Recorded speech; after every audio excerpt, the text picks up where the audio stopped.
Everyone got very quiet all of a sudden. I really hope there's a lot more energy in this room. I'm going to test this out in a moment, so be prepared for this. Good morning, everyone. Welcome to the 2018 World Bank Group Youth Summit. How are you feeling this morning? There we go. That was good, but I'm not completely impressed. I've done this for 3 years. I've heard better. And so I want this one to be the best one that I've heard. So I'm going to try this one more time. How are you all feeling this morning? There we go. Awesome. I also want to welcome the tens of thousands joining us on the live stream. They're right back there through that camera. Thank you so much for joining us. We are going to be live most of the 2 days, so do keep this channel open. We are confident that you will get a lot out of these sessions, even watching from wherever in the world you are, and we appreciate you dedicating that time. So before we go too much further, I'd like to introduce myself. My name is Roger Osorio, and I will be your catalyst of ceremonies over the next 2 days. I am a learning strategist, an executive coach, and an educator on topics like entrepreneurship, learning, and high-performance practices. By day, I work at IBM in New York City, where I focus on executive coaching there as well, working with leaders around the world, helping them go from goal to achievement. And when I'm not doing that, I spend my time as a global facilitator for an organization called Startup Weekend. These are events that are held all over the world, where we teach people, like all of you, how to take ideas out of our heads and go from concept to creation in a matter of days. This is a topic that's very important, whether it comes, however it's applied to one, human capital growth, but also in terms of anything that we want to create, a venture, a solution. It is so important that we learn how to execute. And so we have these events called Startup Weekend all around the world where we help you learn that. So we're all brought here together because we've all traveled a long way to be here to learn, hear from speakers, panelists, workshop facilitators, and experience so much. And what I really enjoy here already is the energy, the excitement, the passion in everyone's faces. Can I see smiles? I see smiles. I see smiles everywhere. Awesome. Very cool. I'm not sure there's a camera looking at you as well, but if there is, at least it's going to catch you smiling. But that energy is incredibly important. And I want to make sure that all of you are prepared to make the most of the next 2 days. And so to that end, a few questions. How many of you came here to learn something brand new? Say aye. Aye. Aye. How many of you came here to engage and meet with other change makers like yourselves? Say aye. Aye. How many of you are prepared to completely engage and be fully present over the next 2 days in the sessions, the panels, and the workshops? Say aye. Aye. Awesome. All of you are ready to do this for the next 2 days, and I'm very excited that we're going to be hosting you. We have brought together a really incredible group here, and I know many of you have traveled a long way. I learned a lot about, because I've been working on this event for a couple of years, or a few years now, the application process, getting the visas, all of the paperwork, the travel, the fundraising, and I really appreciate all of that. And I want all of you to give yourselves a big round of applause for getting to this point where you're all here.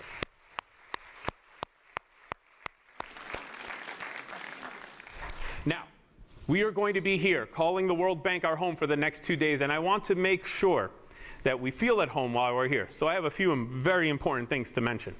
One, some might say this is the most important. The restrooms are just outside these doors.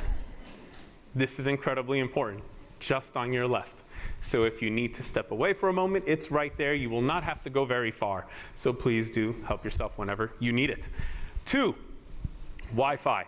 I'm not sure, bathroom, Wi-Fi, I'm not sure which one's more important these days. Wi-Fi, everyone votes on Wi-Fi, awesome. So there it is, Wi-Fi is it. So we have on all of those posters the network, which is guest, and the password, which is some series of letters and numbers that I am not going to memorize. I thought about doing it. I actually stared at it for a little while, and I said, no.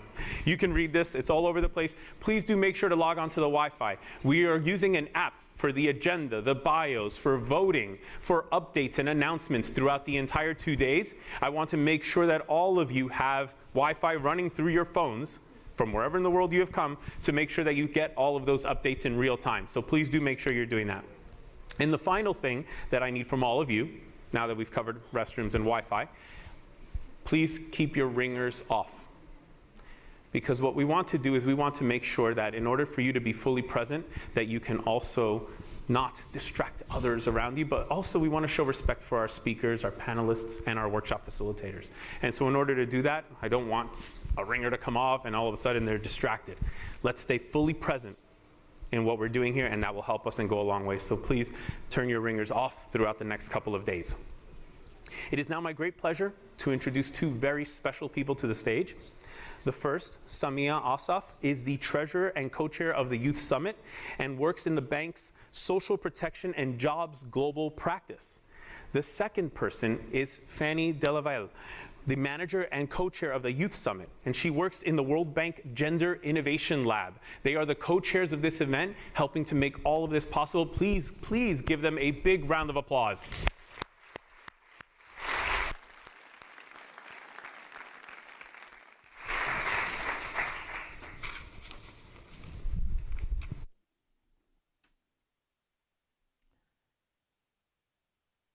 Summit. It is a pleasure to welcome you here in the name of the Youth Summit Steering Committee.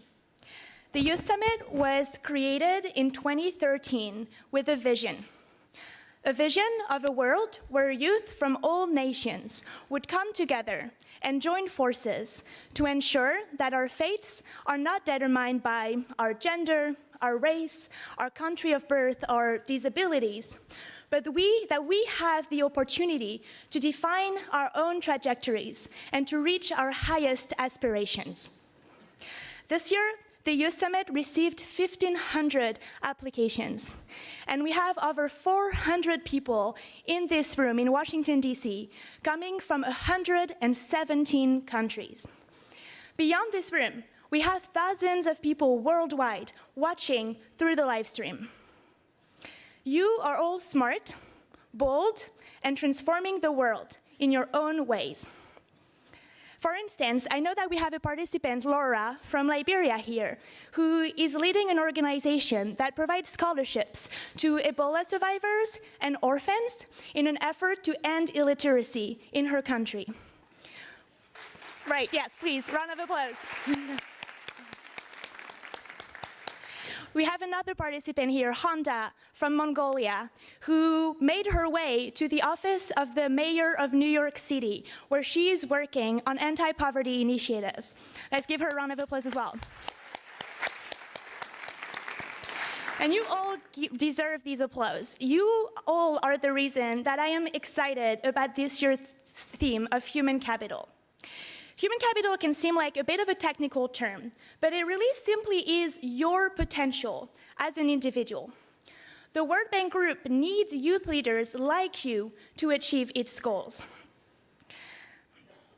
Last year at the Youth Summit, we discussed the role of technology and innovation in improving people's lives. But you cannot improve the world unless you invest in people too.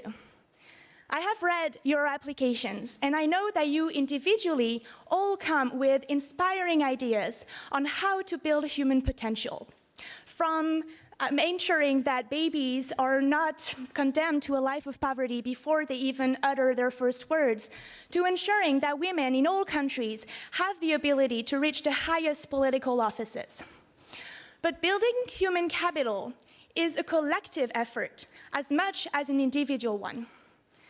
The Youth Summit brings you together for these 2 days in one location to give you the skills, the knowledge, and the network that you need to make a difference in your communities.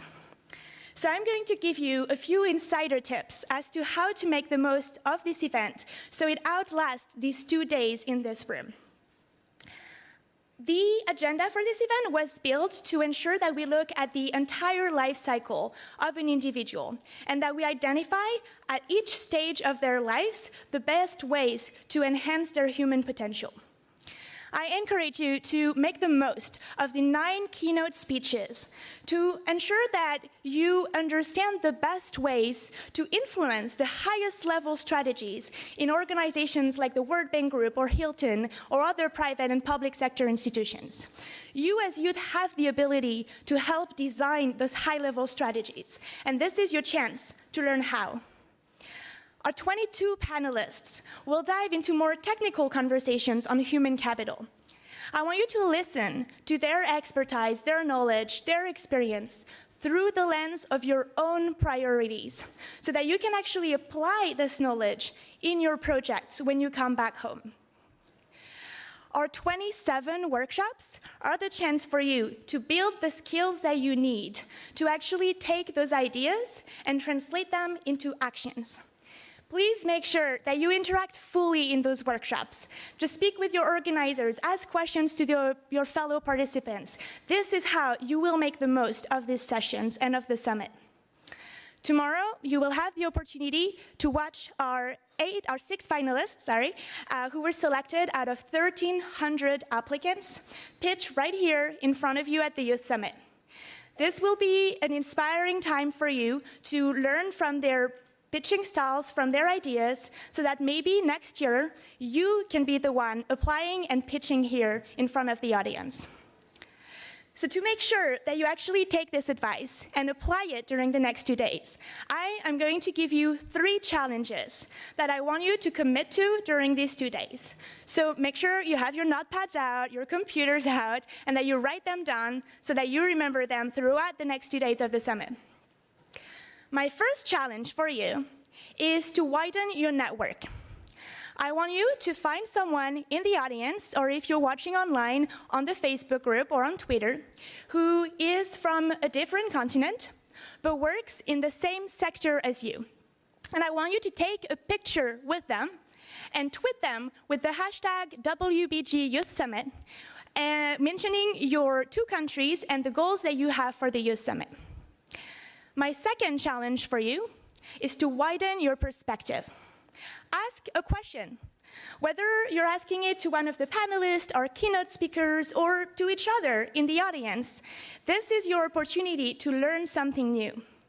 Human capital isn't just about acquiring knowledge, it's also about learning how to think. And there's no better way to do that than to interact with people with different backgrounds and from different countries.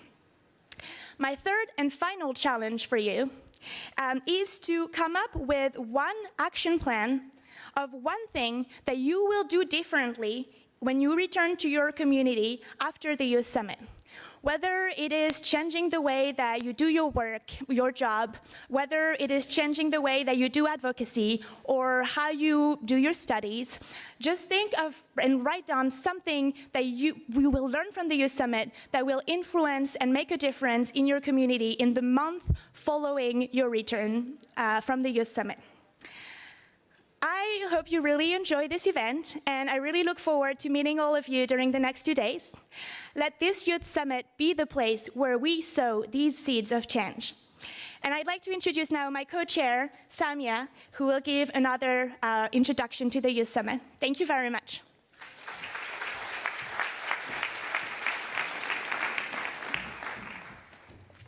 Hi, everyone. Thank you so much for coming. Thank you, Fanny and Roger, for that great introduction. So I hope all of you are as excited to be here as we have been in planning this summit. This event takes 9 months of intensive planning by a team of dedicated volunteers, all of which leads to this very exciting moment, which is 400 individuals, motivated, energetic, so well accomplished and impressive from over 100 countries, not 400, sorry. I would like to thank the organizing committee first and foremost, because they know how much I mean it when I say that none of this is possible without their commitment to the goal of the Youth Summit.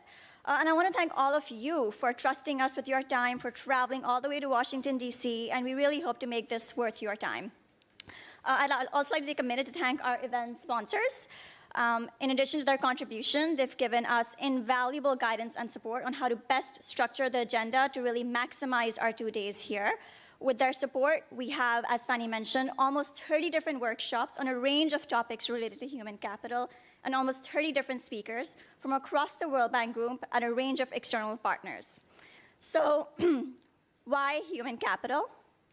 I think we are all in this room because we understand the fundamental importance of human capital for sustainable growth and poverty reduction.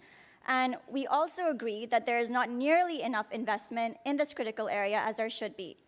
So our goal over these 2 days is to really take a deep dive and understand what do we mean by human capital and how we create the knowledge and the skills for you to go back home and create the demand for these investments in your respective communities. So if you take a look at our agenda, as Fanny mentioned, human capital is a really broad concept, and it's really hard to grapple with what does it actually mean. So we've taken a life cycle approach towards human capital. So for most of today, we'll be discussing about investing in the early years and how do we use technology to maximize investment in the early years of our lives to really set the stage for a successful life. Tomorrow, we will examine and explore more about jobs and how do we leverage technological innovation to create more jobs and better jobs for those with and without access to education. So Fanny and Roger have set some really great goals for you on how to best make use of your time over these 2 days. And to their points, I would add 2 more things. One, that you are all here to learn, but we would also like to learn from you, and we should learn from each other. So please engage with each other, meet with each other, and create that atmosphere of learning and growth for us as well as for yourselves. And the second is that we are here for 2 days, which is great, exciting 2 days, lots of things happening. But our goal is that you really take these 2 days and use this as an initiation of a dialogue and a conversation on human capital. So take it beyond the 2 days here, take it beyond tomorrow, beyond day after tomorrow, and really engage on our online platforms, on Facebook, on our Twitter, on our live stream, and also on the online platforms that you are engaged in. So thank you very much, and we hope you have a great 2 days.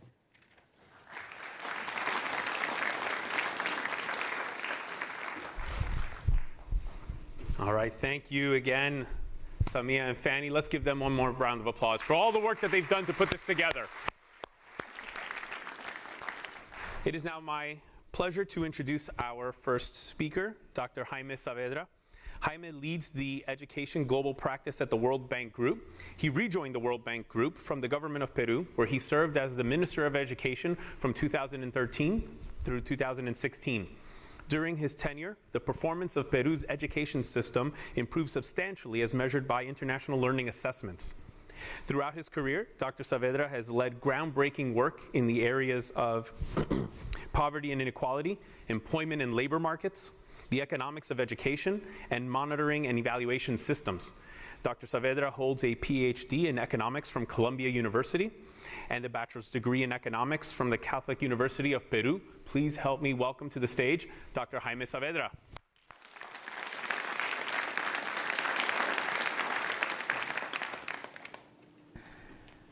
Well, thank you very much for that introduction. You could have said that I'm happily married and a father of 2 beautiful twin daughters. That would have been enough.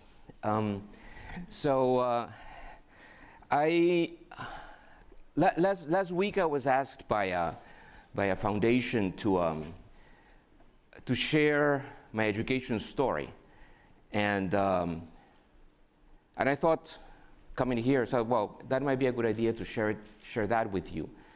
Maybe that's of any interest. So I'll do that. Earlier in my career, I worked for many years on research and public policy on poverty reduction, and inequality. And I was lucky there to work with many very talented people here at the World Bank, for instance, defining what the mission of the bank will be. Right, so you've seen outside, right, our World Fair of Poverty. So a few years ago, we had that challenge of defining specifically with very clear metrics and objectives what could the bank's mission could be. And we agreed that that's going to be reducing extreme poverty through 3% by 2030 and increasing shared prosperity, so increasing the incomes of people at the bottom of the distribution.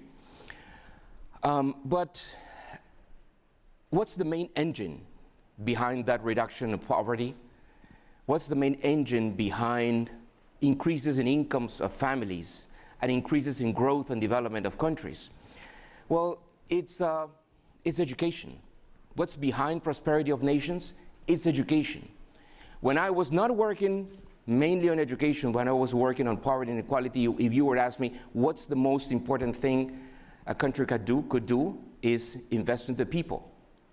And once the president of my own country we were meeting with the Minister of Finance and him, and he asked me, well, what should we do in order to increase the welfare of our people? You're from the World Bank, right? You should know. What should I do? And I said, Mr. President, the most important position that you have in your government, after the Minister of Finance, because the Minister of Finance was there, I had to say that, is Minister of Education. It is Minister of Education. The education will determine if countries are prosperous or not. It is that simple. And one easy way to understand the importance of education, that you can internalize the importance of education, is looking at the human factor that is in education. There's a lot that we have to do in order to improve the quality of the education service that millions of people or billions of kids in the world have. You'll discuss a lot about many things that can be done on improving infrastructure, improving technology, improving pedagogical techniques. But the most important factor is the people. The most important factor is teachers. And the easiest way to understand that is that everyone here will remember by name that teacher that said something when you were in school that changed your life, that said something that inspired you. You will also remember that teacher who was not that good, but you will remember her by name decades later. That's how important teachers are in order to shape our lives. And years later, after that conversation with the president, I had the privilege of, the immense privilege, I would say, of becoming Minister of Education of my country, of Peru. And I would dare to say that there is no better opportunity to change people's lives. Being a Minister of Education comes with a lot of load, right? It's politically very, very complicated. It's very challenging, right? Sometimes it implies extremely complex decisions, right? But it is one of the honors, one of the highest honors that one can have in order to have the possibility of changing the lives of teachers, of students, of parents. Now, when I was starting working as a Minister of Education, the question, well, how to approach that immense responsibility? It is an immense responsibility to manage a system in which a very complex service has to be delivered every single day to millions of students. Just think of my country of Peru, which is a medium-sized country, will be smaller than an average state in India. And in that country, this implies giving a service every day to 8 million students, working with almost 500,000 teachers in 50,000 establishments, and also serving millions of parents. And it's a very difficult service. It's a very difficult, imagine what's the education service? At the end of the day, the education service is to make those kids happy, is to give them the right experience. It's not only to learn. So where can I get inspiration for that work? And with that, I will have to go back to the beginning of my education story. At the beginning of my education story is those people who inspired me. And it sounds simple, but those were my mother and my father. My mother was the daughter of a teacher and the sister of a teacher, and she was a teacher. And she was a caring and loving woman, but a very demanding person, right? She taught me about the pursuit of excellence. My father, he was a pediatrician. He taught me by example about solidarity, about caring about the needs of the others. And that combination, the pursuit of excellence and solidarity and caring about everyone, those are two values that are critical in the education work. Because we need to make sure that all the schools are excellent, which is very tough. It's very difficult. Yes, but no, who said that public policy is easy? It is difficult. Such is life. And that's that thing that it's not impossible. We need to make sure that all the schools are excellent. We need to make sure that that reaches everyone, right? That all children, right, in each one of your countries, right? They all have the right, independently of where they were born, who their parents they are, their gender, their race, they all have the same right to a quality education.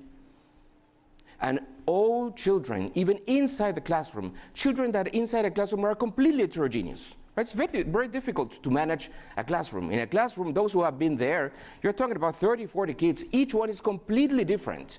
Right? Sometimes I told my friends who are not involved in education, you cannot manage your 2 kids. Try to manage 40, right? And inspire them and make sure that they are each time connected with you.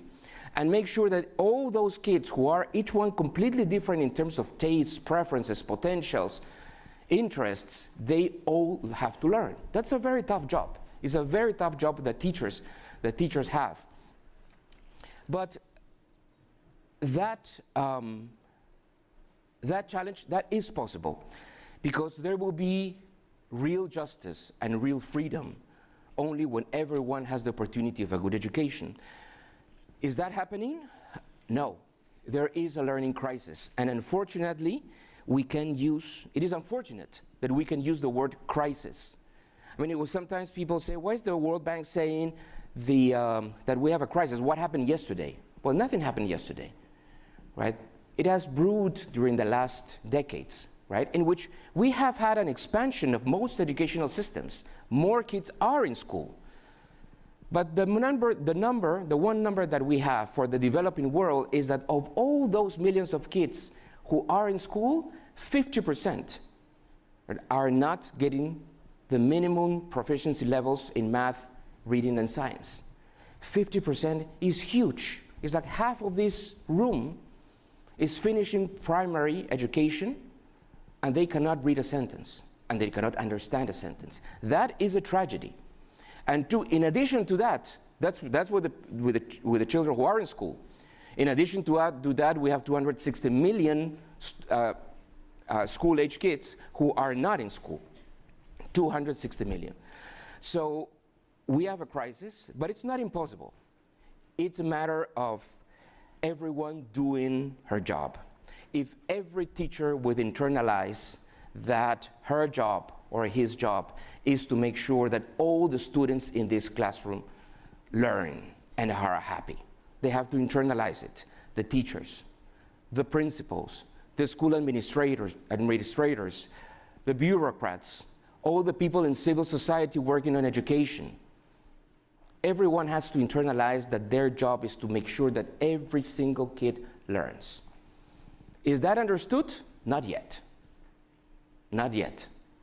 Now, that is something that we started doing, I think, when I was at the Ministry of Education of Peru, working with a fantastic group of people, many young people like are here in this room. There are an immense number of young people, extremely committed, extremely interested in public service, extremely interested in making sure that they make a difference. Right? We just need to make sure that all those people really commit their lives, right, to education, or to health, or to other areas in which we can invest in our people. And that is something also that we are doing here at the World Bank, in which we have a different global responsibility of working with governments and supporting them in the complex reforms that they have to undertake in order to improve the quality of their education. Here we also have a fantastic group of really committed people, dedicated people to international public service. And that is something that I would like you to think about. I mean, what's the importance of dedicating your life, right, to shape policies, design policies, implement policies? Even if it's complicated, even if it's a tough job, but is a job in which you can really make a difference. Either working in the public sector, or sometimes working in NGOs, in civil society, finding solutions that in many cases will imply working with the public sector, because remember, what we need to make sure is that everyone gets a quality education. Everyone. Each time we see that we have a good idea, this might work, right? This adaptive learning software might work. That's great. Okay, it's great as long as I can scale it up and make sure that all kids who need it have it. If it stays in a pilot, if it stays in a group of schools, that's not enough. That's not enough. We need to make sure that everyone has the right. And let me finish in the minute that I have saying that this is urgent. This is urgent because each day that we don't make the changes that are needed in order to improve quality education is a day wasted on the life of a kid, on the life of a boy or a girl. And let me give you an example of that with an anecdote. In Peru, we were implementing a program that was in Spanish, Jornada Escolar Completa, it was full day of secondary. Why we needed to have that program? Because in Peru, as in many other developing countries, there has been an expansion of quantity of education, right? In the 70s, there was a huge demand to increase access to secondary education. So how to do that fast? Well, let's put more kids in the same schools. So there was one first shift from 7:30 until noon, a second shift, right, from 1 p.m. till 6 p.m., and sometimes even a third shift. Right? That was the way in which systems expanded quickly. Okay, but that's not the education that I need for students in secondary education. We need to have a full day.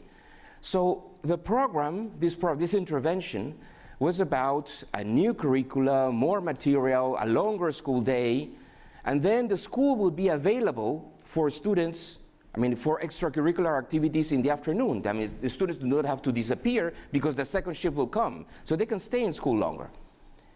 So that was useful. So I visited many schools in which that program was implemented. And I was asking the students, so how do you like this, right? Staying longer at school, right? I was expecting some of them would say, well, who wants to stay longer at school?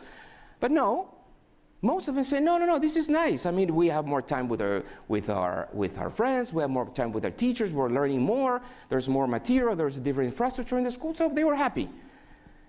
Secondary in Peru is from grade 1 to the 5th grade of secondary. So they were, in general, they were happy, except one student who raised his hand. He was in the 5th year, and he said, yeah, this is great, but for me, you came too late. I'm in the 5th grade of secondary. I'm leaving now. So this is fine for those who are in the 1st grade. For me, you came too late. And I didn't have an answer for that student. For that student, yes, we came too late. Nobody's gonna give him back those years between 11 and 16. We came too late. So we need all your work so that we don't come late for many millions of kids or students and boys and girls and men and women on which we need to invest more on them. We can do it, but it will be up to your work that we give the education that all our boys and girls in the world deserve. Good luck, and thank you very much.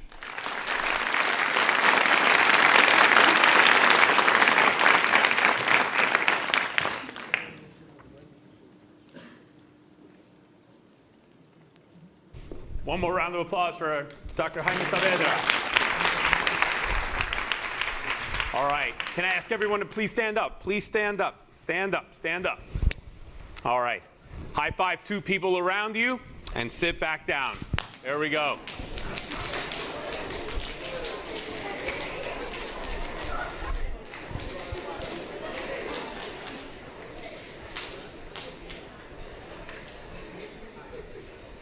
Awesome. I would now, I would now like to introduce our first fireside chat between Gabby Williams and Doug Galen, which will be focused on growing human capital through social ventures. Gabby is the events logistics lead for design for the Youth Summit Committee, and she also works for the Pandemic Emergency Financing Facility Initiative here at the World Bank. Doug is co-founder and CEO of RippleWorks, a nonprofit foundation that provides the practical support entrepreneurs need to scale faster and improve more lives. In addition to his work at RippleWorks, he is also a lecturer in entrepreneurship at the Stanford Graduate School of Business. Please help me welcome both Gabby and Doug to the stage.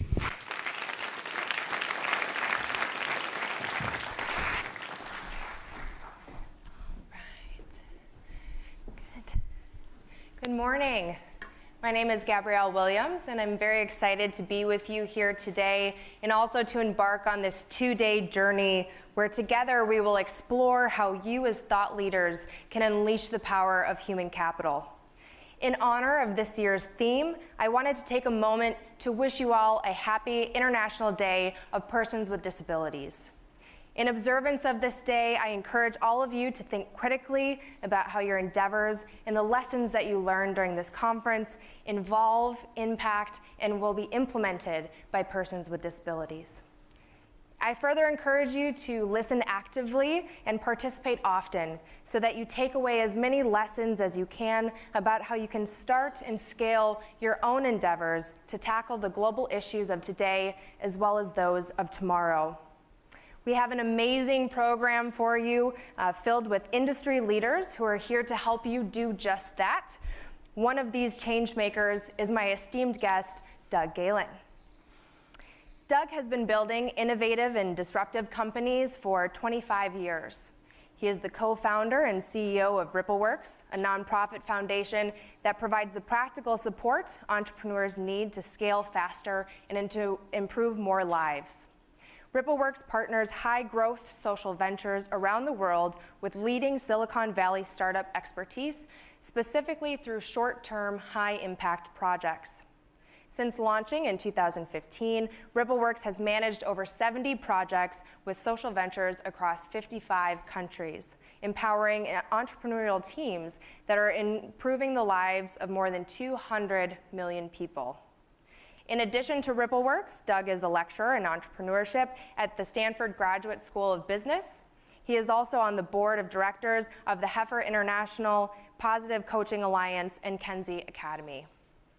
Prior to RippleWorks, Doug helped build 3 startups from scratch, growing revenues to $50, $150, and $500 million. Doug is truly a leader in his field.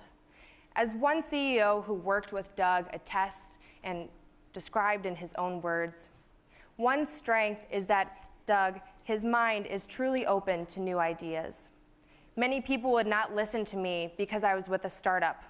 Doug recognized a good idea, gave me plenty of time to explain, listened intently, asked solid questions, and was fair in his assessment. This degree of maturity is required in any business where innovation is necessary. Doug has it in spades. So without further ado, ladies and gentlemen, please help me when welcoming Doug Galen. Thank you, Gabby. I sure hope my mom was listening to this. That was very kind. Wonderful. So thank you so much for joining us today. We're excited to kick off this Youth Summit by hearing your journey and experience as a successful entrepreneur in order to gain some new and exciting insights on how to grow human capital through the lens of social ventures.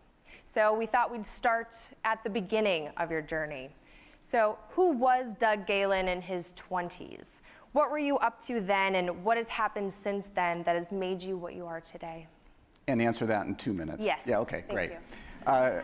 In my 20s, you probably found me on Saturday playing Ultimate Frisbee, but that's probably not that interesting to this crew. I didn't know what I was going to do when I graduated. And I certainly was not sitting in a room like this already figuring out that I want to commit my life to social impact. I was on Career One, and Career One was, of all things, finding undervalued, underutilized real estate and pumping new life into it and bringing that real estate back to life. It was a phenomenal career in my 20s. I learned lesson 1 of the most important lessons of 3 in building one's own career, which is following your passion. And when your passion changes, change. And what happened to me in my 20s is I was buying things, I was buying real estate, and I wanted to build something. And so I exited my 20s saying I needed to go build something, and that's what started Career 2. And Career 2 was building these companies, and it was 5 different startups, all in Silicon Valley, all digital and mobile type of startups, and that's where I learned valuable lesson number 2. And valuable lesson number 2 in building a career is it's all about who you work for. You need to find a mentor and someone who invests in you. And then career 2 went great, and then I found out the next part about the passion of what worked for me. My last company was a startup that focused on, it was a mobile shopping app, and it made shopping the experience more easier. And when you went into a store, it made the experience better. And it was April 9th, 2013, and I told I was telling my daughter at her bat mitzvah, what are you going to do to make the world a better place? And I was helping people shop. That launched Career 3, and that's where we are now, is RippleWorks, helping people, helping entrepreneurs, and teaching entrepreneurship. Good. And so today you work to help unleash the potential of young people in a variety of ways, and one of those ways is through the class that you teach at Stanford Graduate School of Business called the Startup Garage. What do your students do, and what is the key message that you want your students to take away by the time that they complete this course? So Startup Garage is a great class because we don't lecture. We don't believe in lecturing. It's called a flipped classroom, which is you got to see everything before you come to class. And you come to the class as a team focused on an idea that you want to explore. And instead of it even being case study, it's your idea. And we have created a set of curriculum that increases the probability of startups being successful. And so that's what the class is. It's a blast. It's really fun to teach. The one message that comes out of the class is it's not about being right, it's about learning.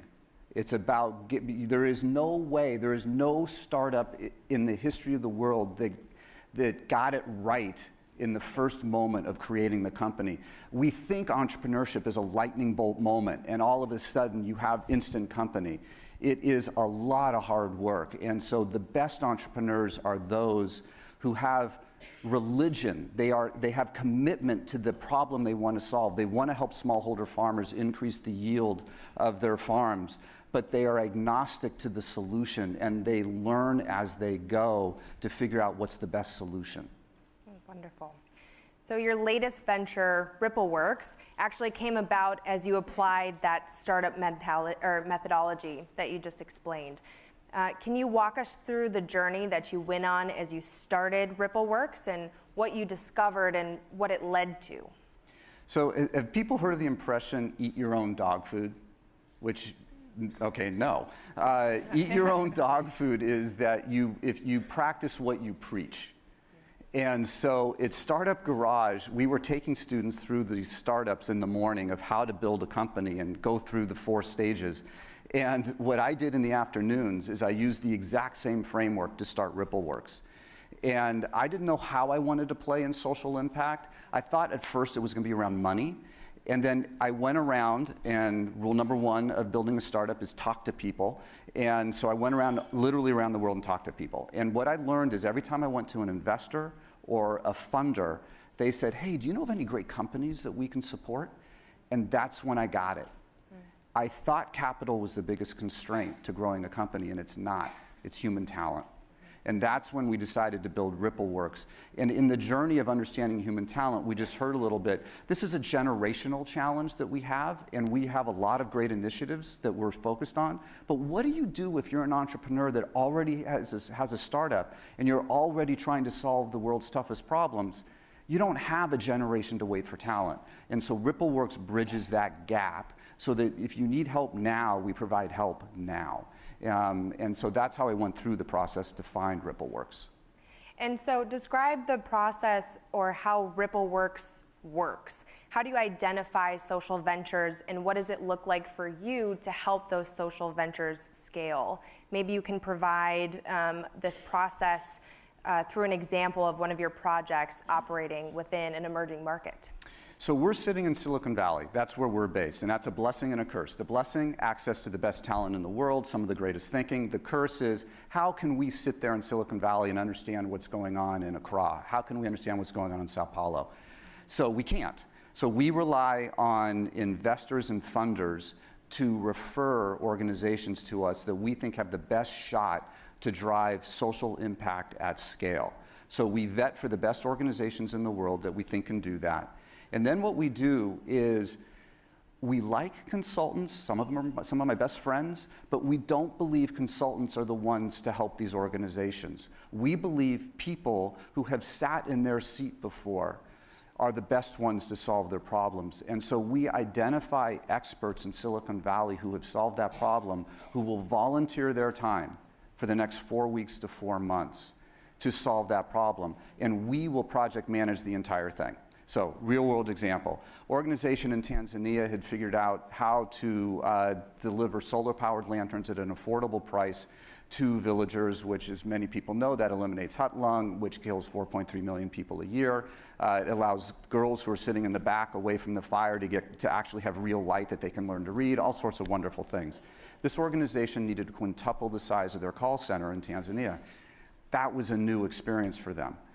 We love this organization, so what we did is we brought in the head of customer care from Square, who had built Square from the ground up, who dedicated the next 4 weeks to 4 months while keeping his day job, Nate Rosenthal. And what he did is he examined their current capacity, reviewed their technology, read their scripts, figured out their organizational design, and over the next 4 months, redesigned the call center so it could quintuple in size. And that's what we've done 70 times over of all kinds of different experiences. But we solve immediate problems so the organization can continue to scale to deliver the good that they're doing.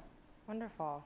And as RippleWorks focuses on growing human capital, you led some very interesting research. What were some of your findings, and what tips would you give those in the audience who are interested in starting or working for a startup? So one of the things that the fundamental belief that I come from is that the way that we're going to generate more jobs is through entrepreneurship. So that's why I'm so focused on entrepreneurship, is to solve the human talent gap. We have to create more jobs.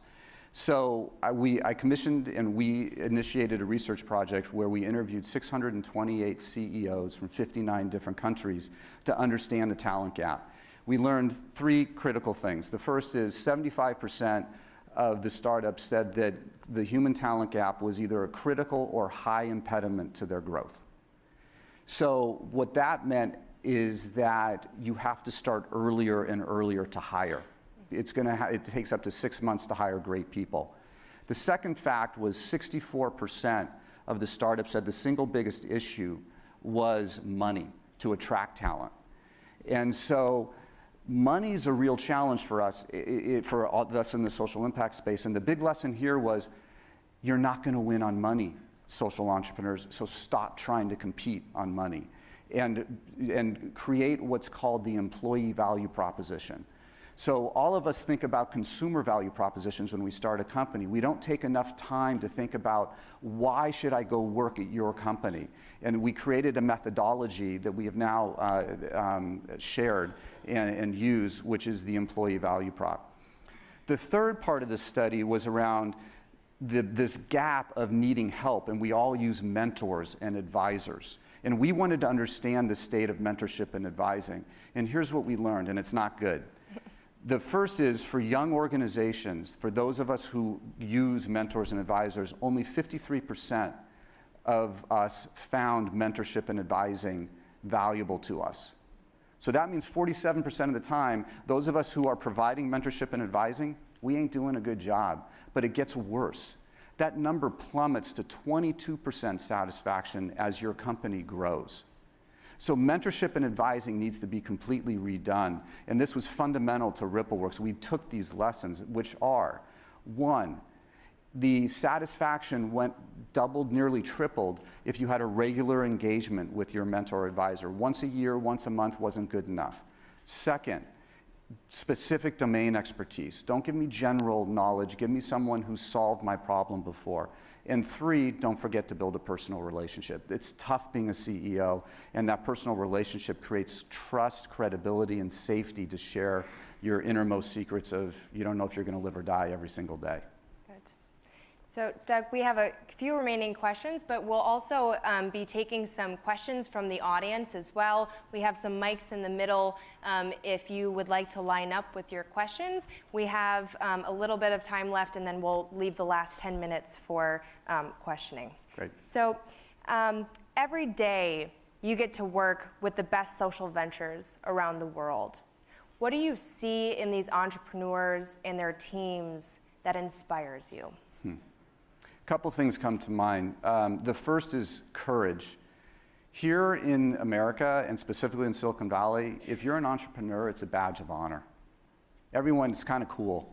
In other parts of the world, it can be a badge of shame. Your job is to get a steady job, pays well, reputable company, and bring money back to the family. So such appreciation and courage every day for the entrepreneurs who are bucking the trend in other parts of the world. The second would be resources. Resources that we have in Silicon Valley are so much greater, and I'm so impressed by what people do with less. I could literally stand on a corner in Palo Alto, California, and say, hey, I'm doing data science to improve algorithms for financial inclusion. Should I use scattering, clustering, or Monte Carlo for my data science strategy? Someone would actually give me an answer. That doesn't exist in Nairobi so easily. And I'd say the third is progress. I'm completely inspired. I mean, we now have big data and machine learning that is providing financing, affordable financing to the 2 billion who are unbanked. We are, for the 1.2 billion who don't have electricity, we have mobile-enabled devices that are providing power. We're delivering medicine in isolated areas with drones. There is no better time to be an entrepreneur, and I'm amazed by the creativity around the world right now. Wonderful. Thank you so much. It looks like we have several questions, so we'll go ahead and turn it over to the mic. I'm glad you guys are awake and ready this morning and ready to really get after it. So if you wouldn't mind just providing your name and then your question, and we'll do it one at a time where you ask the question, and then Doug will answer, and we'll proceed from there. Okay, thank you so much, Doug, and thank you, Gabrielle. My name is Dina Masri. I am a student at the Harvard Graduate School of Education. So my question is more to the advice that you were giving in the beginning. You mentioned that you started 5 startups and that you hop between things. But at an age like ours, how do you come off to investors like you know what you're doing and you're not just experimenting? Because at this point, we're putting our feet in a lot of buckets of water and trying to understand what's best. And we need them to believe in us while we're still trying to understand what our plan is. Because like you said, no idea comes fully formed. And then to kind of follow up on that, while we're trying to develop something with a lot of passion, and we know this is where we want to go, at what point do we leave our day jobs and fully commit to it? Or do we have that sense of security so that we have more ability to be creative since we have that security in the background?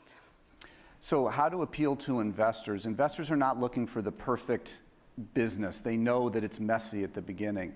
So the number one, the couple of things is one, the passion, which obviously you have, but the second is you have a hypothesis of how you're going to solve this, and you have gone and talked to a lot of people. So they want to know that you know the problem that people have, that you have a hypothesis, and that you have started to experiment on solutions. They don't expect you to have the answer at all. Remember I said one of the first things is it's not about being right, it's about being on a learning journey and show that you get smart every part of the way. If you do that, you will attract investors. Your second question about when to leap, that's tough. The first place to start is actually looking at your pocketbook. Each of us have a different set of financial risk that we can absorb. Each of us come from different backgrounds, and be honest with yourself on what you can afford to do. And so have it mapped out what you think you can afford, and then when you think you have gotten positive feedback from your experiments and you understand your financial ability, then leap. Thank you. Thank you. Hi, I'm Diana. I'm a graduate student at the School of International Service at American University.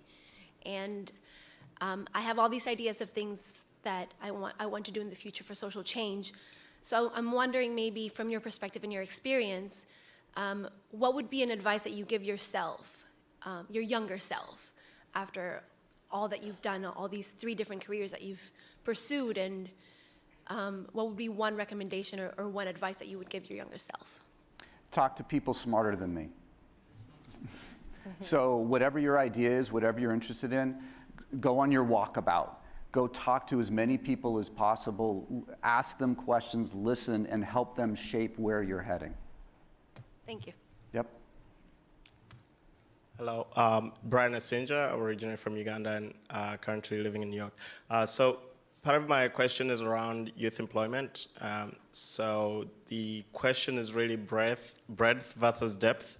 I think I happen to be an entrepreneur, so this particular challenge is sort of my second venture and kind of trying to apply what I've learned from my first venture in terms of helping scale this, especially with the African continent, where we're going to have the largest youth demographic by 2035. And so there's really an urgent need to create more jobs than at a very fast rate than is almost unrealistic.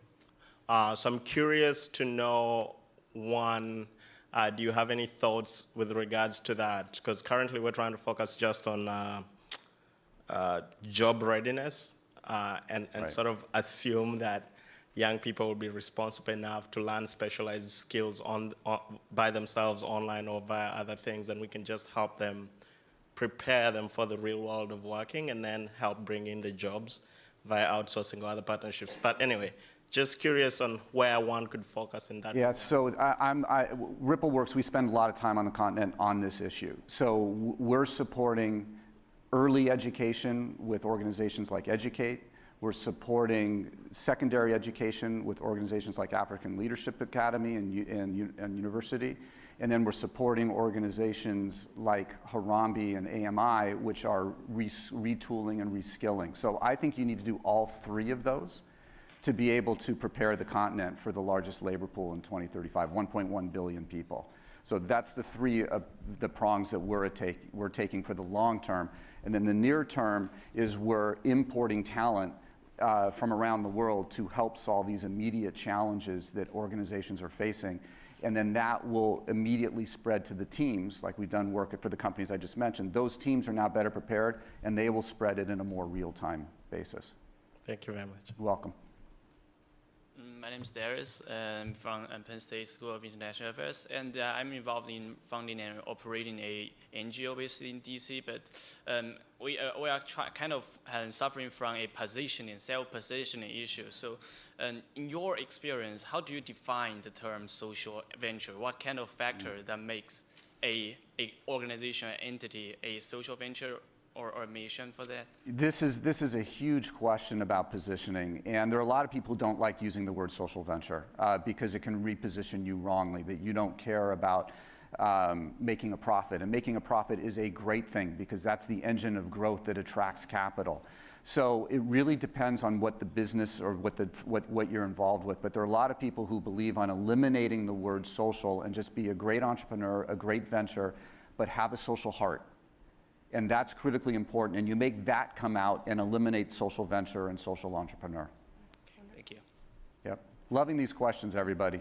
This is great. Hello, I'm Luke O'Brien. I attend the University of Richmond in Virginia. And my question regards entrepreneurship as a mindset. If you could talk a little bit about how you can shape your mindset and nurture your mindset to be an entrepreneur and to look at obstacles as an opportunity, and maybe some techniques or some tools that you found useful for being able to shape your mindset this way.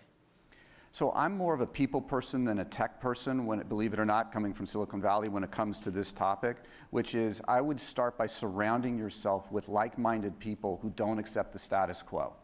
So step 1 of how to be a great entrepreneur is always look to try to identify ways to change what you don't like. That's 1. The second is this concept of experiment. Anytime you think something can be changed, hypothesize of what you think you could change it with, try it out, learn from it, iterate, and do it again. So you do those 3 things, and I think that will really get you on the path. Wonderful. Thank you. So we have time for about 2 more, 3 more, if we can go Come on, guys, let along 'em go. here. These are great questions. They are. They're Let 'em so go. great. Well, okay, we'll let them go if they let us go. But Doug will still stick around for briefly afterwards as well, so he's not going anywhere. So please. Okay, thank you. My name is Lydia. I'm from Webster University. I have 2 questions that I want to ask. First is like how you market yourself, because you're an entrepreneur, and if you are a startup, like how you make people trust you that you are a good person, like how make people trust you and have the partnership and investor. And the second is think like how you got a good partner. I mean, if you want to have an entrepreneur or you want to have building a startup, you must have like a good people. And how you got that, and what's the characteristic of the good people? And I mean, you say that like a 6 months, you're searching for the people, but I don't know how the characteristic, because for me, it's very difficult. Thank you. Great question. So on how to market yourself, I'm going to say 2 things here. First is I don't actually believe in marketing yourself. It's kind of like saying when a comedian tells you he or she is funny, that's not a good sign. So they just have to be funny. So do great work. And I know that's not quite answering questions, so then I will answer it. But first of all, just focus on doing great work and less on marketing. But now, on the marketing side, if you can identify people who are movers and shakers that you admire and get them in your circle, get them in your LinkedIn, then when you go with people from here, start building out your network. Investors and others do look at your network. So that's how I would do that. The second question was, the co-founder. The one thing on co-founder, spend 3 times more time than you think you should with a co-founder. Take walks, have meals, talk about everything, and most importantly, talk about what is success to you to identify whether you're in sync with your co-founder. Okay, thank you. You're welcome. Hi, I'm Bridget from Nigeria. So the point you made about not being able to win on money quite resonated with me, because I'm a founder of a startup, and the startup is about training young people and professionals on research skills and connecting them to organizations that need those skills. And it's been tough finding like talent and not having money to pay them as well. So you talked about the employee value proposition methodology, and I would like you to just touch a bit more about it and how I can employ that practically as a small startup. Yes, I'll give you 3 quick things, and then as reference, if you'd like to go to rippleworks.org, there's a whole bunch of information there. So we created entire worksheets and structures. So first, clearly articulate the job that is inspiring and exciting. Okay. 2, be able to clearly articulate the culture of your organization so that it's exciting and inspiring to the employee. 3rd, explain how you will invest in the employee's career. What will you do for career development? You do those 3 things in your employee value prop, you will increase the probability of you attracting talent. Thank you very much, Doug. Welcome. Hello, my name is Sam, and I'm at the School of International Service at American University. And through this talk, you've mentioned a lot about Silicon Valley and all the technology they're providing to the rest of the world for education development. But in these undereducated communities, when there is education and they want to become the next Silicon Valley, how do you think these copyright laws that Silicon Valley is putting out going to contradict with their initial goals as we see today? Yeah, I haven't, so first of all, I'm an entrepreneur, so when I hear things like laws and copyright, I usually don't go there. So I'm not an expert on this topic. What I see of the 70+ organizations that I'm dealing with right now, Silicon Valley has been a non-issue in terms of any constraints that they put on these organizations. The things that as you say, out in the field, the things that Silicon Valley has copyrights on, no one is caring about if I'm a rural farmer in Uganda trying to increase my corn output. So I actually haven't found that to be an issue for the entrepreneurs. Very good. Thank you. All right. Yeah. Thank you so much. Please let's give us another round of applause for Doug. Thank you so much. All right, we'll conclude this session. Just very, very quick shout out. This room has so much energy, and there are rooms like this right now watching this in Indonesia, in Norway, I think in Africa. I hope you are getting fired up that you guys will make a difference. And I'm so excited for the next 2 days. So it's really been a privilege to be part of this. Thank you so much.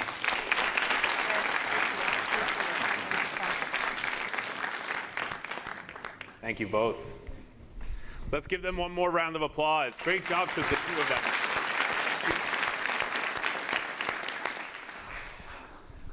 There are many very important messages in Doug's remarks and what he said, and two things that really stood out that I want to make sure that all of you remember. One is focus on that problem. You know, don't become married to your solution and attached to your solution. Obsess over that problem, and his words were right on point and key with that, and it comes from all of his experience. And two, rather than focusing on marketing yourself, focus on doing great work. Become a great performer in what you do. In all of your efforts, whether it's interviewing about the problem or working on your solution, become great at that. People will take notice.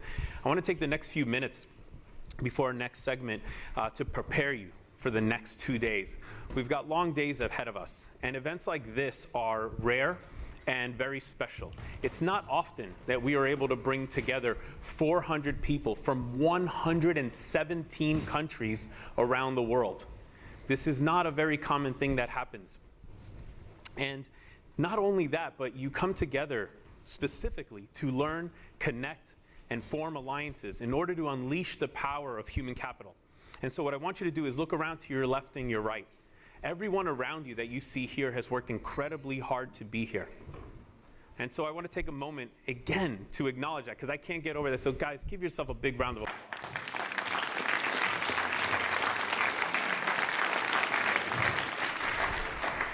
More than anything else, the next 2 days are an opportunity for you to learn, develop, and grow your own human capital. That responsibility belongs to all of you. You are responsible for the active role that you must play in any learning experience. This is an event that I would consider an immersive learning experience. We will spend at least 10 hours each day together, not counting the time that you will no doubt spend after the event networking, socializing, and connecting with others. You will be surrounded by people with some of the most diverse experiences. Just the conversations that all of you can have with each other is greater than any program that we could ever put together here on our end. However, we're going to augment that with speakers, panelists, workshop facilitators to help take that to another level. Again, this is an immersive learning opportunity, and you will only get out of it what you put into it. This means it is your responsibility to extract value from every session, and intentionally. The organizers have worked incredibly hard for over 6 months to put this together, to bring together all of these parts, and create a rich learning environment so that you could learn, connect, and make future collaborations right here in this room. The topic that brings us all together is unleashing the power of human capital. This is no small topic or task. All of you know that, which is why you've traveled so far to come here.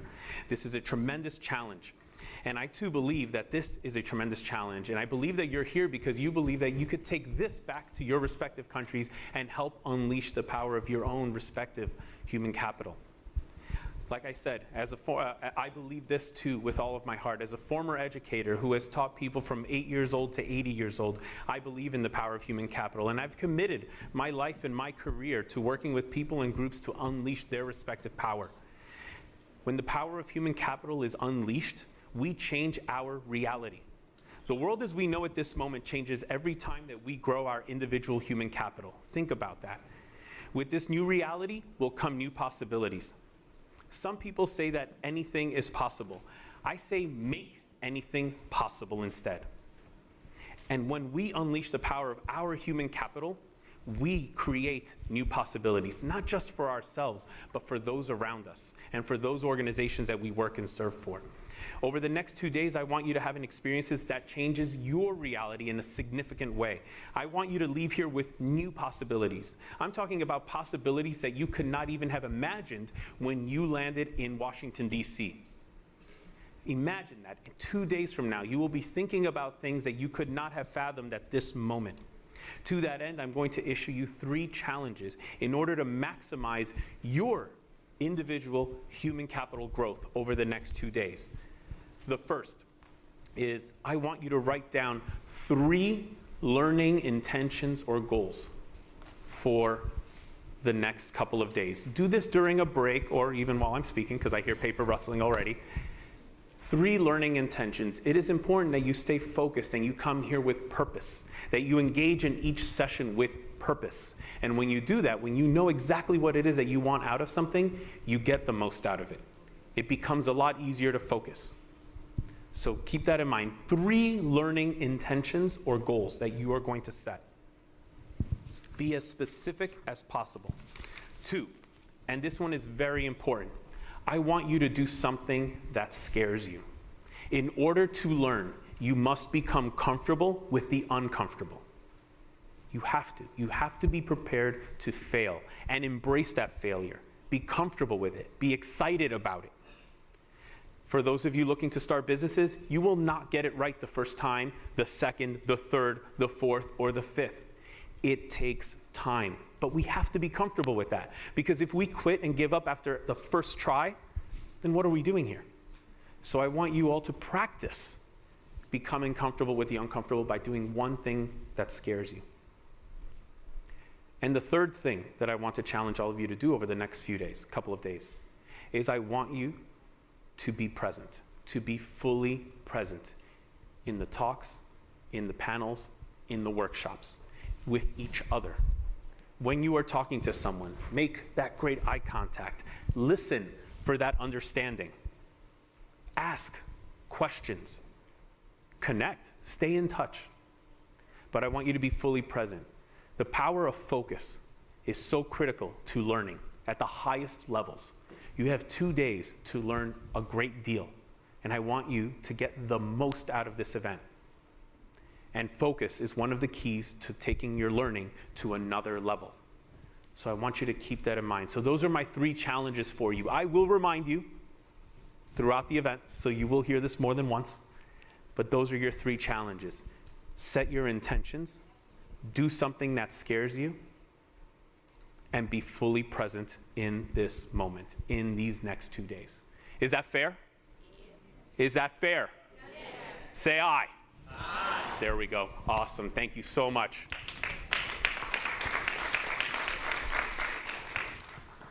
It is now my pleasure to introduce our very first panel session for the event.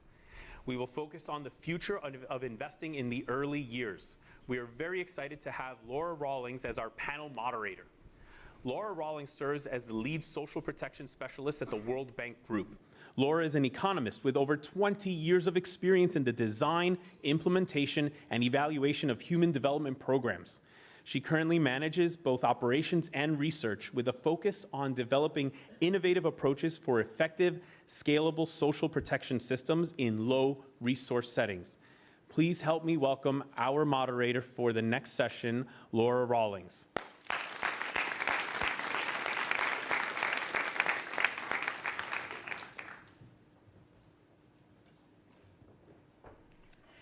Thank you very much. It's a real pleasure to be here and to see this overflowing room and to know how many people are also joining us remotely. We have been very much focused on the importance of the early years here at the World Bank and in the importance of the early years, particularly in achieving important human capital outcomes. So we have a wonderful panel with us today. Let me give a few opening remarks, and then I will invite the panel to come up. And I'd also very much like to thank the World Bank Group Youth Summit Steering Committee for pulling this together. We were saying as we were waiting to come on stage that we think we should basically put the World Bank in charge of the young people here because it is a phenomenal success, and I think we're off to a terrific start. So let me just give a few opening remarks, and then I'll invite the panel. What we know about the future is that the future will depend on people's capacities, on human capital.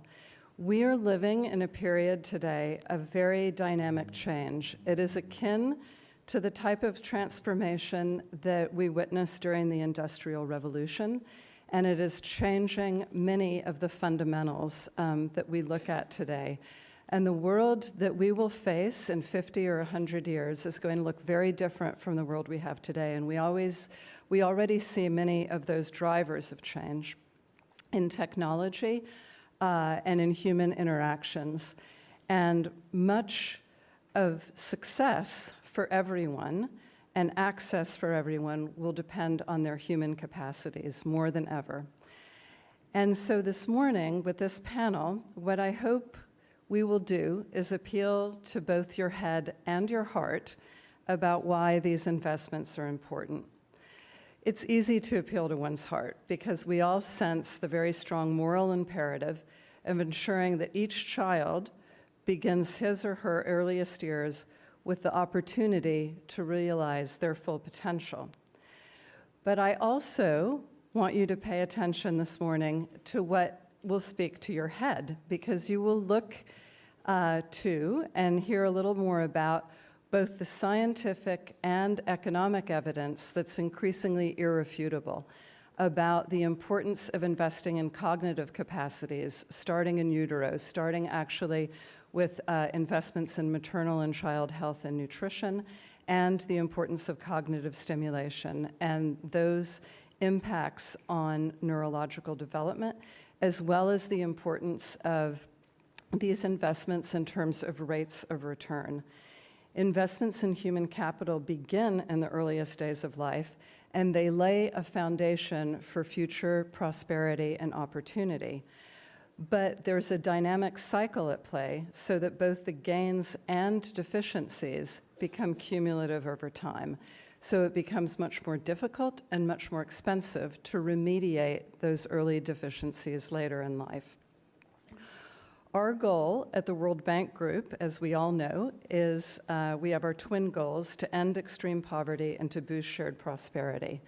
And for us, we've set forward an early years framework that relates to achieving those goals that is really predicated on three main pillars.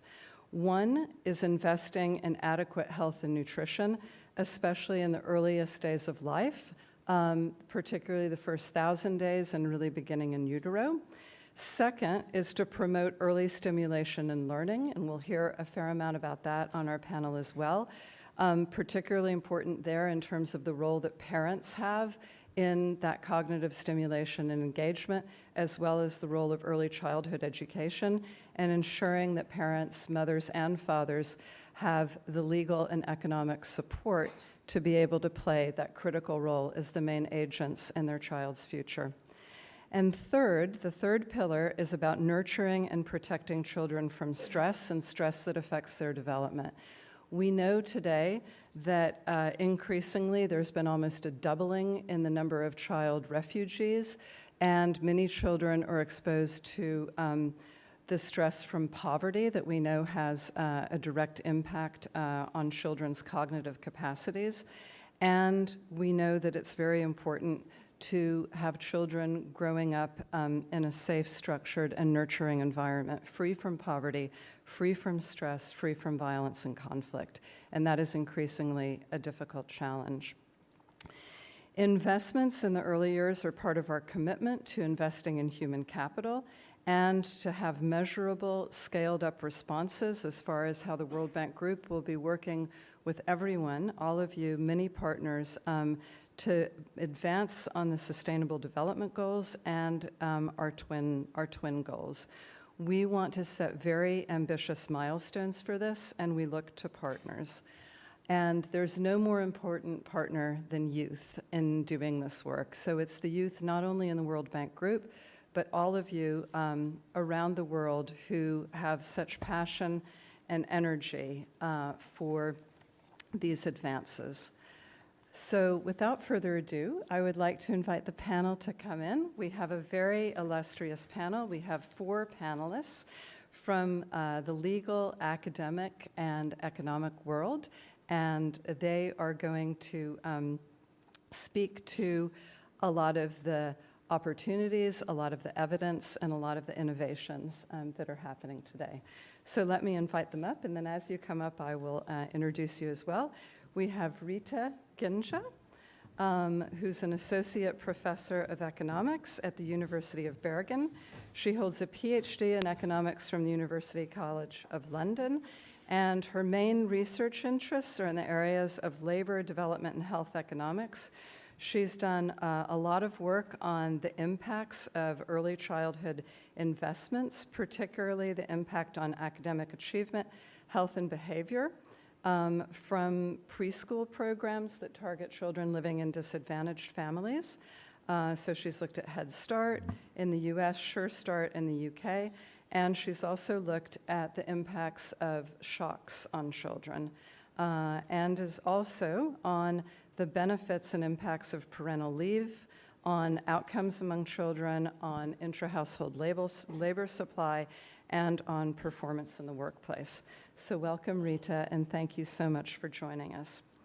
We also have with us Absval Habib, who is, I love this, a serial social entrepreneur. I think we all want to be serial social entrepreneurs. He leads the Kidogo Strategy and Finance Group, and he was a co-founder of Kidogo. Prior to this, he was a management consultant at the Boston Consulting Group, where he advised Fortune 500 companies in the areas of telecom, consumer goods, and financial services. He's also worked with CARE International. He's worked in Bangladesh. He's also worked in Tanzania, and I love this as well. He has been named one of the top 30 under 30 by Forbes magazine, so that's very exciting. And he's also won a number of awards for business plans presented, for example, at the Harvard Social Enterprise Conference. So welcome, Rita. Welcome, Asfal. We also have Pawan Patil, who is with us here at the World Bank. He has been educated at Harvard, Oxford, and the London School of Economics. He's a trained economist and also, my favorite phrase for this panel, a serial social entrepreneur. And he we were speaking about this before coming on stage, he has taken advantage of his career at the World Bank to pursue his passions, co-developing the portfolio that we have on oceans, fisheries, and the blue economy, as well as being involved in social enterprises and initiatives in support of adolescent girls and young people. He was named the Girl Hero for his role in conceptualizing the Nike Foundation Girl Effect, and he has won a number of other awards from the World Economic Forum and here our own World Bank Youth to Youth community. And last but certainly not least, I am also happy to welcome another person from the World Bank Group, Tazeen Hassan, who's a senior private development specialist. She is very involved in the women, business, and the law work, and was one of the leaders of the World Development Report 2012, which was one of our most seminal World Development reports on gender and development. She is the co-author of several important publications, and prior to coming to the World Bank, she had an illustrious career, including as a barrister in the United Kingdom. So welcome to our panelists, and I would like to start by inviting Tazeen to come and speak with us. Thank you very much.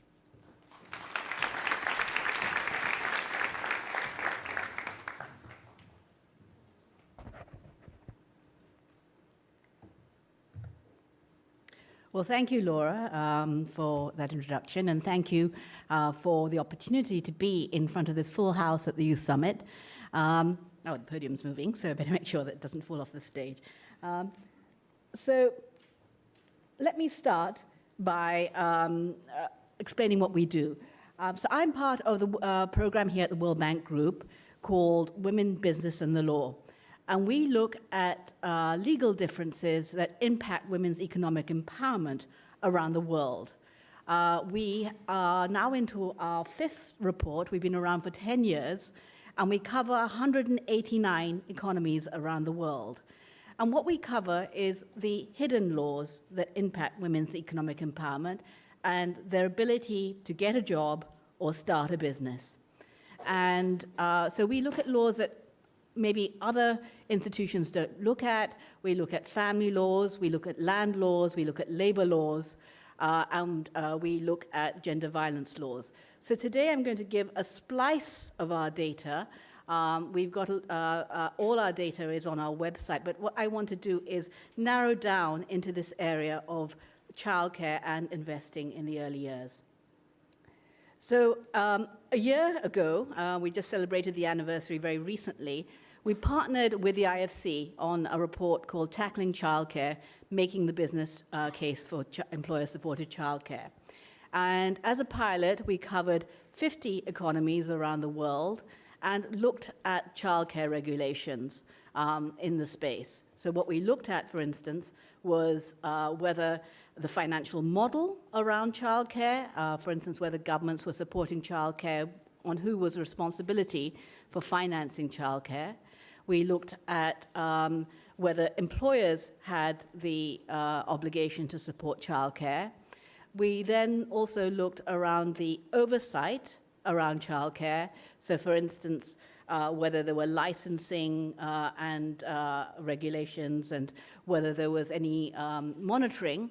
And we looked at just the quality around childcare. So safety regulations, so things like child caregiver ratios, zoning requirements, whether you looked at the criminal records of caregivers.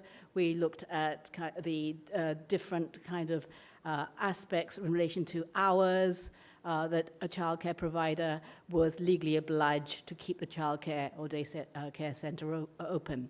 And we looked at the space for childcare from the 0 to 5 years and different models, employer-supported childcare, private childcare centers, and also the public domain as well. And like all of our reports, what we do is we look at the business case, the economic case for childcare. And the reason we do this is that we want to make the financial case as to why, an economic case as to why childcare matters, because we deal with making the business case to the private sector, but also to governments as to why this is good for their economies, because we're often dealing with the ministers of finance, and you need to go there with the business case. So you see there the childcare case, and it's got 3 dimensions. It's got that it's good for children. The benefits for early childhood development range from healthy development and increased capacity in school to increased productivity in adulthood. And then it's good for women's employment. So you see that investments in the care economy would create twice as many other jobs as investments in construction industry and decrease the gender wage gap in employment. There's a McKinsey report that estimates the value of unpaid care work at $10 trillion dollars, or 13% of global GDP. And it's also good for economies. So you invest 2% of GDP in the care economy of just 7 developed countries, it would create more than 21 million jobs. And investing in early childcare could create 719,000 jobs in Turkey alone, and obviously increase the skilled talent pool. So those are some numbers and figures out there, but they're actually quite staggering figures as to why childcare matters. And we found some interesting results. We expanded the data set to 100 economies around the world, and we found that there were a few outcomes. First of all, that there is different models for financing childcare. We found that the majority of countries were financing in some way the parents directly rather than the private sector.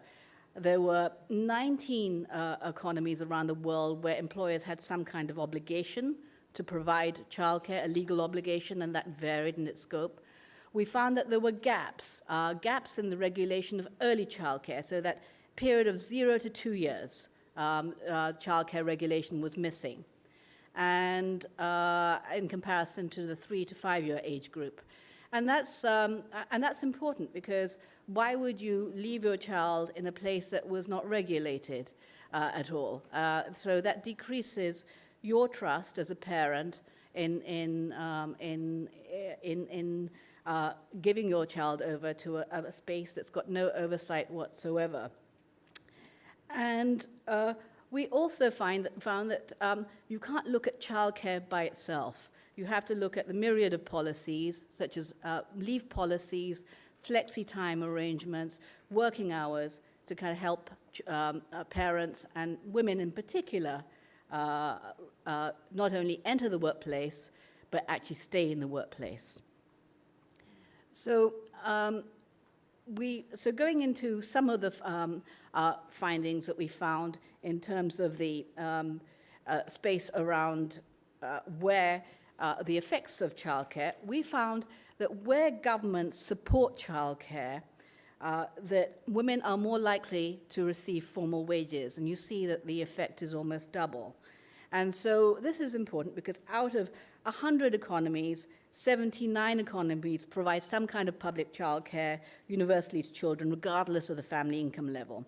But again, this provision of childcare is more common as the child gets closer to enrollment in preschool, so 4 to 5. And again, there are gaps in the 1 and 2-year-old space. We also found that enrollment in pre-primary school care was higher where governments provided some kind of tax incentive in the form of tax deduction to parents, making their childcare fees tax deductible. And so again, 48 economies around the world provide some kind of tax deduction or credit for children under the age of 6 years old. And so 10 of the high-income OECD economies have such benefits, including Canada, Greece, the Netherlands, Spain, and the United States. So again, when we look at this space, this is just a snapshot. All our data is much wider data. We we've got data at the moment on whether pre-primary education services is supported by the government and the child care allowances and tax deductions. The full data set will be released next calendar year, with a child care note summarizing our findings. And so what we would want to say importantly is, when you look at this space, there's no one size fits all. It's very country context driven. What works in one country will not necessarily work in another space. And you've got to look out for disincentives. So for instance, if your childcare policy states, for instance, that you employ 50, if a company employs 50 employees, female employees, that company has to provide childcare. Well, then think one disincentive is perhaps that you will not employ the 50th woman. And that's so that you won't have to provide for that childcare. Another kind of, and even if you change that to 50 employees, it could also be the fact that you may not employ that 50 employee, regardless of whether it's men or women, a man or a woman. And so what you have to look at very carefully is the the financial support given in the space of childcare. Out of the 19 economies that where employers have to provide childcare, only 6 are financially supported by the government in some way. So this can act as a disincentive. So not one thing should be looked at in isolation, but then to look at the whole range of policies when it comes to seeing what works and what doesn't work. All our data is available on our website. We have at the website it's not written there, but it's www.wbl.org. The full data set for 189 economies is there. The report is there. And we'd encourage you all to look at the report and look at the economy, the data for your own particular economy. We rely on feedback, so we'd encourage you all to give us feedback as well. So thank you very much.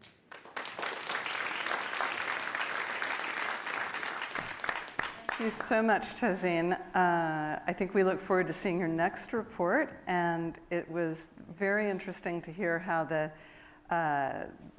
engagement in childcare is not only an important business, but an important policy at the micro level for children and parents, and also at the macro level for the economy, including some of the public good aspects. So let me please now invite Rita. Do you want to stay or go to the podium? And I think we'll go ahead and just go through the presentations, and then we'll open it up for a little bit of dialogue, and hopefully we'll have time for questions as well. So thank you, Rita. Okay. So thank you for having me. So thank you for having me. I'm going to talk about some of what we know about child well-being and policies. So there is evidence that multiple skills and also abilities are relevant for the success of an individual in life. However, the gaps between children growing up in poor and also rich families, they start opening up early in life. So they start opening up in their physical development, which is captured by measures such as the height for age, the weight for age, head circumference, also in language communication skills, such as the number of words that a child is able to pronounce by age 2, in cognitive skills, which start as something as simple as the number of words, something as simple as whether the child is able to respond to the parents or family members when their name is pronounced, and also social emotional skills. But the parents, the government, through the provision of a number of services and policies, for instance, preschool programs, schools, basic health services, parental leave support, they all contribute to the development of a child. And as well, the simple environment in which the child is brought up. For instance, the pollution. So my work revolves precisely around the understanding of these different educational and health policies that at least can partially compensate for differences across socioeconomic groups. So these pictures showcase one of my areas of research. So back in the 1960s, the US government launched the Head Start. The Head Start is a preschool program for poor children, and currently it serves around 1 million children. So these pictures show the following. So they compare the outcomes measures between ages 12 and also 21 of children that at age 4, they were either just eligible for the Head Start. That is, their family income by age 4 were just below the federal poverty line. And these are the children that are on the left-hand side of each of the 4 graphs. And they compare the outcomes also with children that at age 4 were just ineligible for this program. That is, they were in families whose income was just above the federal poverty line, and thus they could not attend the Head Start. So what these graphs show is that Head Start is associated with a reduction in the prevalence of behavioral problems measured by something called the BPI, a behavioral problem index at ages 12 and 13. And this includes things such as throwing tantrums, lying. It is also associated with a decrease in obesity among adolescents 16 years old. And this is shown on the graph on the top right-hand side. And also a decrease in the prevalence of depression among individuals also 16 and 17 years old. And this is shown by an index called CESD, which is an index that measures the prevalence of depression symptoms. And finally, importantly, these impacts of attending childcare for disadvantaged children at age 4 are still visible when individuals are 20 years old. and individuals are less likely to engage in criminal activities and to be disconnected from the labor market. What is interesting about the results in these graphs is that they give you a very simple measure about what would be the impact of this particular preschool program for poor children if you just relax slightly the eligibility threshold and allow some more kids into the Head Start. So this is a very simple measure of effectiveness of a program, a very large-scale program. Finally, related to the Head Start, a simple cost-benefit analysis shows that the internal return rate of investing in such program is around 4%. To put this in perspective, when I was working on this project in 2013, the return rate for the US 30 years Treasury bonds was about 2.83%, which means that Head Start is a better investment than investing in US 30 years bonds. Currently, I'm also working on the English version of the Head Start called the Sure Start, and also there we find that access to Sure Start before age 5 is associated with improvement in the health of children between ages 5 and 11. In particular, we find that there is a decrease in the, hospitalizations due to things like parasitical and bacterial infections, and these are mainly diarrhea for children. And also, we find a decrease in hospitalizations due to injuries. And injuries are things like broken bones. So why can it be? So what we think is that the Sure Start centers in England, also for disadvantaged children, are providing support and information about vaccination, and there's a reduction in infections that we see. And also at the same time, the centers help the parents in the provision of a safer and a more nurturing environment, which helps children to have less injuries. Now moving on to other type of public policies. So public policies that affect children go beyond preschool.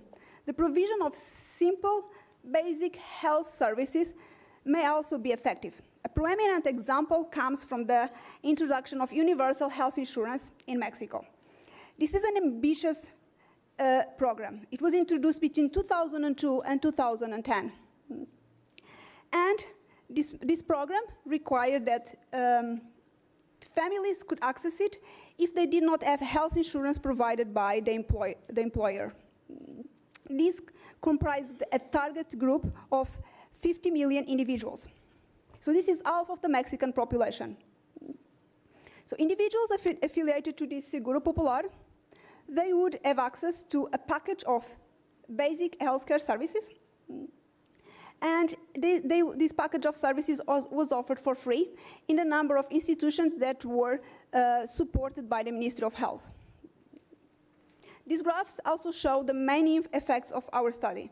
What they show is that on the left-hand side, you see that the introduction of the Seguro Popular in a given municipality is associated with a reduction in infant mortality. And this reduction of infant mortality is of 10%, which is a substantial effect, and it increases with exposure to the program. So you see that the effect is sustained and increases with the number of years in which the program exists in a municipality. So this decrease in mortality rate for infants is due to conditions such as birth asphyxia, respiratory distress of the newborn, also conditions such as diarrhea and respiratory infections.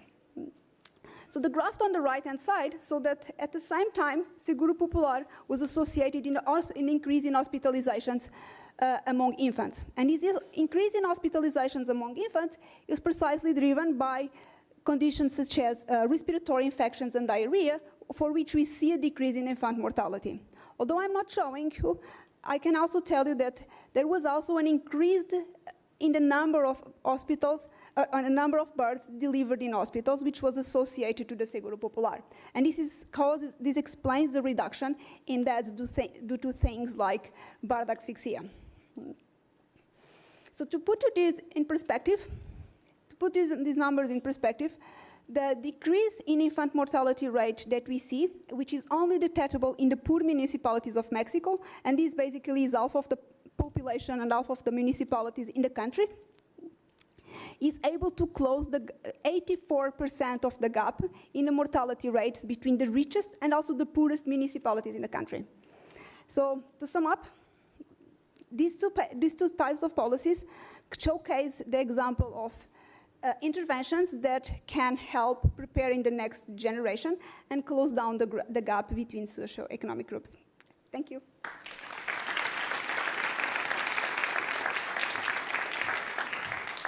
Thank you so much, Rita. As we invite Afzal to the stage, I think we want to thank you for showing us the important long-term impacts that can be made from these investments early in the earliest years, not only on rates of return and important outcomes, but also quite measurably on survival and mortality and addressing issues of equity. So thank you so much. Afzal, over to you. Great, thank you. I'm going to speak from sitting down because I sprained my ankle yesterday. So, oh no. If that's okay with everybody. Well, good morning, everybody. Thanks for having me. I'm very excited to be in a room full of other millennials. I think I'm at the borderline of what could be considered millennials. So I will say other millennials to fit me into that category. When Laura started the panel today, she spoke to the fact that we want to show to the group here today both the explanations to your heart and to your head about why it's important to invest in the early years. And I'm going to try to focus on the heart part of that equation.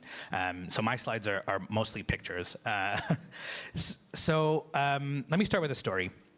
About 5 years ago, I was sitting in an office in Toronto, Canada. I was a management consultant with the Boston Consulting Group.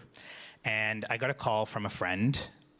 Full disclosure, that friend is my wife and co-founder now, Sabrina. And she called me crying. At the time, she was working for an organization called the Aga Khan Development Network, a big partner of the World Bank. And in her capacity there, she was working in an informal settlement just outside of Nairobi, Kenya. And she had spoken with some community health workers in this, effectively a slum area just outside of Nairobi. And they were writing a proposal around nutrition, something that Pawan will talk a little bit about later. But one of the questions she was asking the community health workers was, why do you feel like the children in this particular community are higher in malnutrition, higher in stunting rates than in other places? And their response was, well, the food at the baby cares is poor, the parents don't bring great food to the baby cares, and everybody's reaction was, what's a baby care? They said, you guys don't know what a baby care is? Let me show you. So they walk her through the informal settlement to this unmarked property, take your shoes off at the gate, and step in, and it's completely dark, it's completely silent, and really stuffy. The smell is horrific, there's no sanitation. And as she steps forward, her foot hits something. And instinctively, she leans down to see what it was, and it was a baby girl, not more than 8 months old. And as she went to pick up this child, her eyes adjusted to the dark, and she realized that that wasn't the only child in the room. There was 25 babies in a room about 10 feet by 10 feet, metal shack, effectively. And yet all of them were silent. So I don't know how many of you guys have been in a room with more than one child. It is almost never silent unless they're asleep. And in this case, they weren't. They were awake, but silent. And that's because they had really learned to stop crying. They weren't getting attention even when they did. Or in some cases, the worst cases, the caregivers in those areas will use a sleeping pill to keep the children kind of knocked out for the day so that they can go about their day. And as we did more exploring into this problem, basically what we realized was this was the best childcare option for working moms living in urban informal settlements in Nairobi. Moms had to go back to work. There wasn't really maternity leave policies for them. It's 3 months, but that's only for those working in the formal sector, and the vast majority of women were working in the informal sector. So within a week or two of giving birth, you're back at work. And there isn't government provision of childcare or any kind of tax subsidy for doing that. And so mothers are forced to make a very difficult decision every day about what to do with their young children. In some cases, they leave them at home alone. In some cases, we've seen that the children are tied to furniture to kind of keep them within the space of the house, and they're safer inside than outside. In other cases, an older sibling is pulled out of school, usually a girl. Usually she won't return to school, but she takes over the caregiving responsibilities. And in the best case scenario, mothers will turn to a place like this one where there is an unlicensed informal childcare center. That's what the baby care was that they were referring to, where an untrained caregiver will take care of your kids for the working day. And as we had this conversation and we did the research, what we realized is that parents actually paid for this service.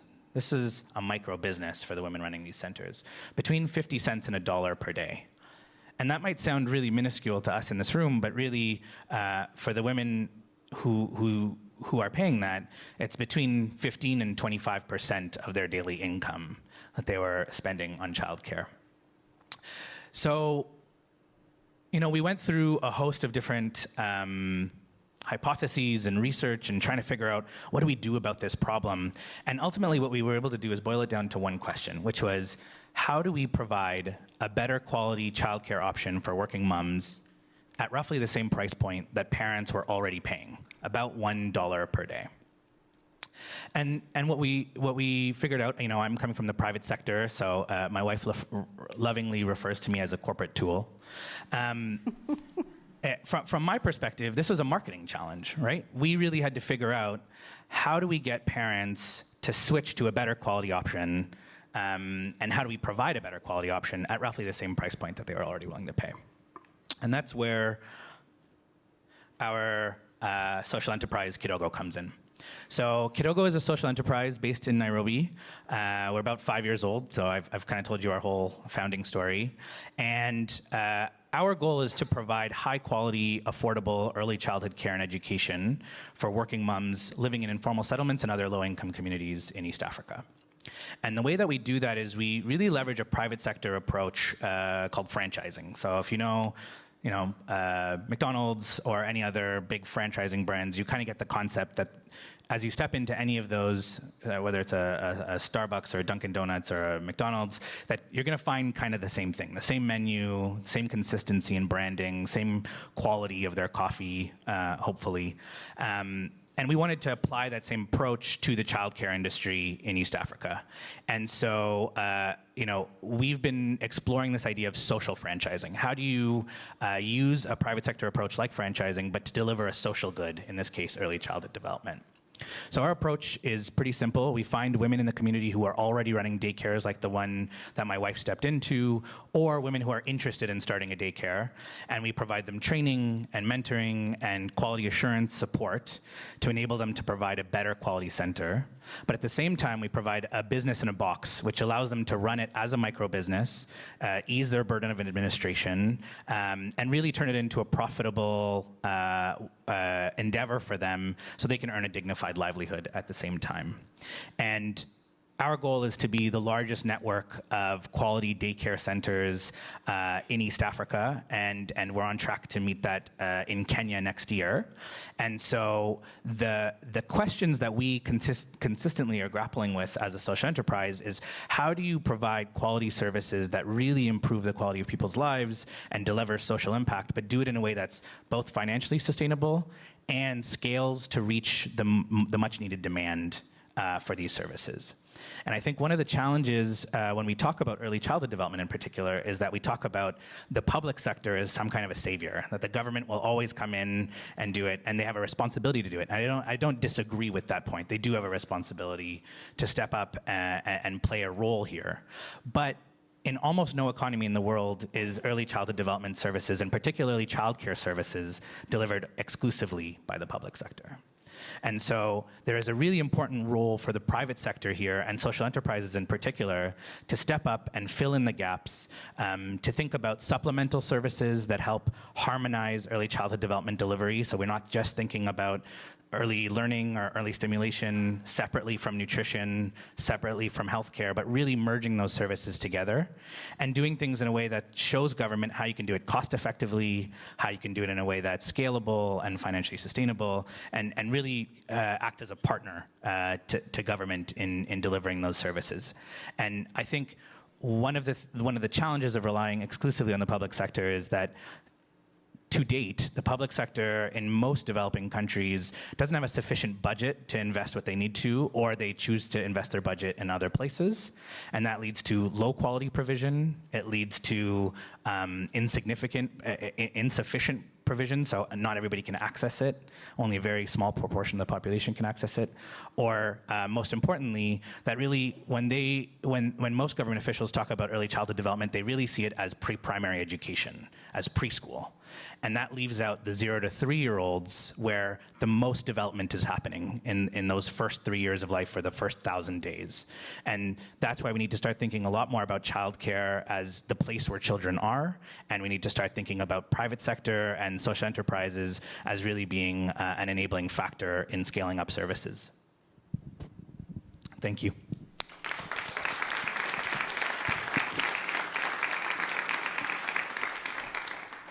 So thank you so much. You indeed appealed to the heart. So that was terrific hearing about the early years, actually, of your own social franchise with Kidogo, and really best of luck with that. That's incredibly important, and it sounds like you're on a wonderful track for making that expand and reach a lot of people. So now we will turn to Pawan, who I think is going to walk around and energize us, and we're going to hear about many of your ventures. Thank you and welcome. Great. Well, thank you very much, and good morning, everybody. We were encouraged this morning to move from our head to our heart. And that's really something very important to do. What I'm going to encourage everybody now over the next 10 minutes is to move from our heart and be mindful about what we do with respect to what we put in our stomachs. If I said that eating good food is perhaps the most important development solution of our time, would you believe me? Yeah, well, I can tell you the foodies in the room, faces just lit up. And if I were to tell you, as an economist, that actually nourishing bodies is no different and equivalent to nourishing nations, would you believe me? Yeah, because the economic science underpinned by the biological and natural science tells us an incredibly important message and brings incredibly important conclusions to the forefront. But just as we're oftentimes in our head, probably not too mindful enough about what's happening in our heart, we need to actually start taking charge of what we put in our stomach. So my name is Pawan Patil. I'm a serial social entrepreneur. I'm an economist, but I am hungry for change. All right. And change in a big way, in a scaled way, as a policy, is going to happen if we understand the underpinnings of science and what it means to change mindsets, to create enabling policy, and actually to drive new investments to basically put those new policies into place. And this slide here basically shows a picture of a brain. Perhaps the one in green, a normal brain. I'd like to think that all of us have a degree of normalcy in our brains, although I don't particularly view that as a compliment, because we all have very important things that are actually happening that make us unique. But nonetheless, when it comes down to healthy and well-nurtured and well-cared brains, the one in green basically tells you what that looks like and shows you what that looks like. But what happens if you're not so fortunate? If, for example, you didn't get the kind of care that you heard from other panelists here today, and actually if you didn't get the nourishing food from the moment of conception over those first 1,000 days? Well, I'll tell you what happens. What happens is what you see in the red. You see a brain that is actually very much affected. you see a person's body, a young person who's born, who's cognitively and physically stunted. What that means is that you're not only short for your age, but it means that actually you have a function in your brain which is not like that of those who are basically having well-functioning brains. And it doesn't mean that your brain doesn't function. It means that you actually have an ability to basically earn 20% less than what your brother or sister who might have the brain that is in the green might have. And in fact, if you don't get that nourishing food in those incredibly important moments from conception through the first 1,000 days of life till a child's second birthday, it can actually have detrimental economic impacts, not only on your own livelihood and the livelihood of your family, but indeed of that of a nation. And economist science has told us that this has an impact of between 3 to 11% of GDP. So if the finance ministers and development practitioners weren't listening to those on the panel before, they better be listening now, because at the end of the day, it not only is something that touches you here when you know the economic and evidence-based science, it's not something that touches you here, which was from some of the pictures that you've seen in today's panel discussion, but it should affect, and it does affect people right here. And I'm not pointing to my derriere just for the sake of it. I'm talking about our pocketbooks, our wallets, the financial system, and the way that our economies function are very much affected precisely because of, in part, a lack of nourishing food. So here at the World Bank Group, we're fortunate. We're talking about food and food systems as an important part of development solutions. We're talking about mobilizing the food system to fight childhood stunting, to boost incomes, to improve women, meaning through empowerment, and also to provide diverse diets. But what do you see with respect to the picture? Of course, you see these beautiful fruits and vegetables, and there is no doubt that that is incredibly important. But oftentimes in the course of development discourse and at the policy levels and the investment discussions, we don't treat all nourishing foods equally. And that really upsets me, because there's a lot of foods, superfoods, that we don't talk about, that we don't consume precisely because either it's not accessible or available, or even when it is, we're just not aware of it in terms of what its impact is doing on our bodies. And policymakers aren't aware either. But you know what? When we put this evidence and we basically share it in communities like Bangladesh or in other Bengali speaking settings, it's amazing what happens at the base of the pyramid, how you're not only able to change mindsets by bits of information, but you're able to actually change human behavior and the economic decisions, what they make with respect to their pocketbooks in terms of what they buy. And what I wanted to share with you today is a 60-second spot that we put on national TV in Bangladesh, which 25 million people watched. And in fact, what it did, it put a new superfood on the menu in the context of Bangladesh. And in fact, within 1 week of airing this 3 different times on national TV, all of micronutrient-rich small indigenous species of fish, what scientists have now, at least 180 of us, have basically come together and say, let's just call these nutrifish, had in terms of an impact on their young people. If you could roll the video, please.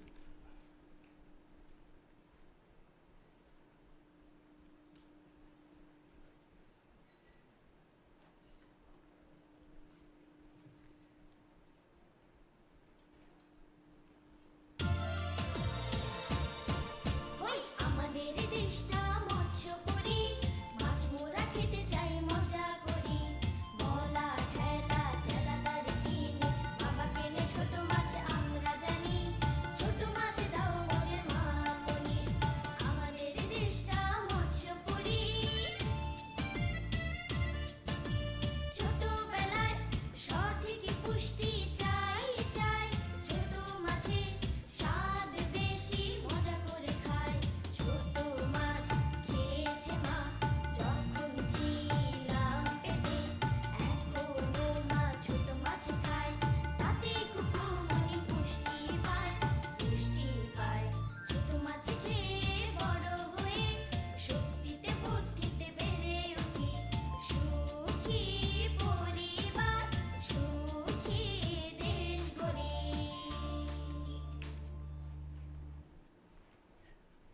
So what's really going on here? You weren't able to read the translation. I am sorry about that. So let me translate it to you in just 30 seconds. What this is really saying is something like this, that if you eat the key micronutrients at a very important part of child development, meaning from the moment of conception, what that means is that you're going to basically have, meaning a pregnant and lactating woman who's from a poor setting, is going to basically no longer suffer from hidden hunger. And if they're no longer suffering from hidden hunger, they're going to basically transfer the micronutrients through their breast milk to this young child that's born, which means by randomized controlled trials that we've done, we've proven that through micronutrient-rich small fish, it reduced the probability of childhood stunting. But that doesn't end then, and it doesn't end there, because not only does that child from up to 6 months of exclusive breastfeeding get those micronutrients from the breast milk, but then as that child goes beyond 6 months, and the science and evidence shows this to be the case, that animal source foods like micronutrient-rich small fish are supplemented with the breast milk, allowing them to get the diversity in their diet and the key micro and macronutrients in their diet to ensure that they basically maintain their health status through good and nourishing food up to their 2nd birthday. And if they basically have this up to their 2nd birthday, what this means is that stunting is no longer going to be part of their life. Meaning, if you are stunted from the moment your birth and all the way through your 2nd birthday, or basically you become stunted after birth through your 2nd birthday, it is irreversible. So on the same side, if you basically are able to find solutions that target the first 1,000 days and maintain the health status through good nutrition of that child through their 2nd birthday, they will no longer be stunted. And as we showed before, this has a huge impact on the economies of countries. So anyhow, when I was talking about animal source foods, what's left off the World Bank's agenda often, to my dismay, is the importance of fish. And not all fish are created equal, but some fish are actually huge superfoods. And we need to allow these superfoods that are science and evidence-based, which have been tested in randomized controlled trials, to come into the policy discourse, come into the investment discourse, and come into all of our discourse, so that we basically are able to put the right solutions when it comes down to food in front of policymakers, and more than that, in front of the poor who need it most. And interestingly, just as a side note, and an important one, we did the greenhouse gas emissions testing, and we found out these micronutrient-rich small fish, or nutrifish, are also the most climate smart across almost all categories. So the whole point here is to make sure that we reduce poverty and promote shared prosperity. And in my view, one of the most important solutions that's not talked about enough comes down to the kind of food we eat, and not only any kind of food, but new superfoods like nutrifish that have the ability to actually take us through a journey of impact, starting from the very moment of conception and ending with improvements in the gross domestic product of nations, which drive essentially the economy and the global economy. Thank you very much.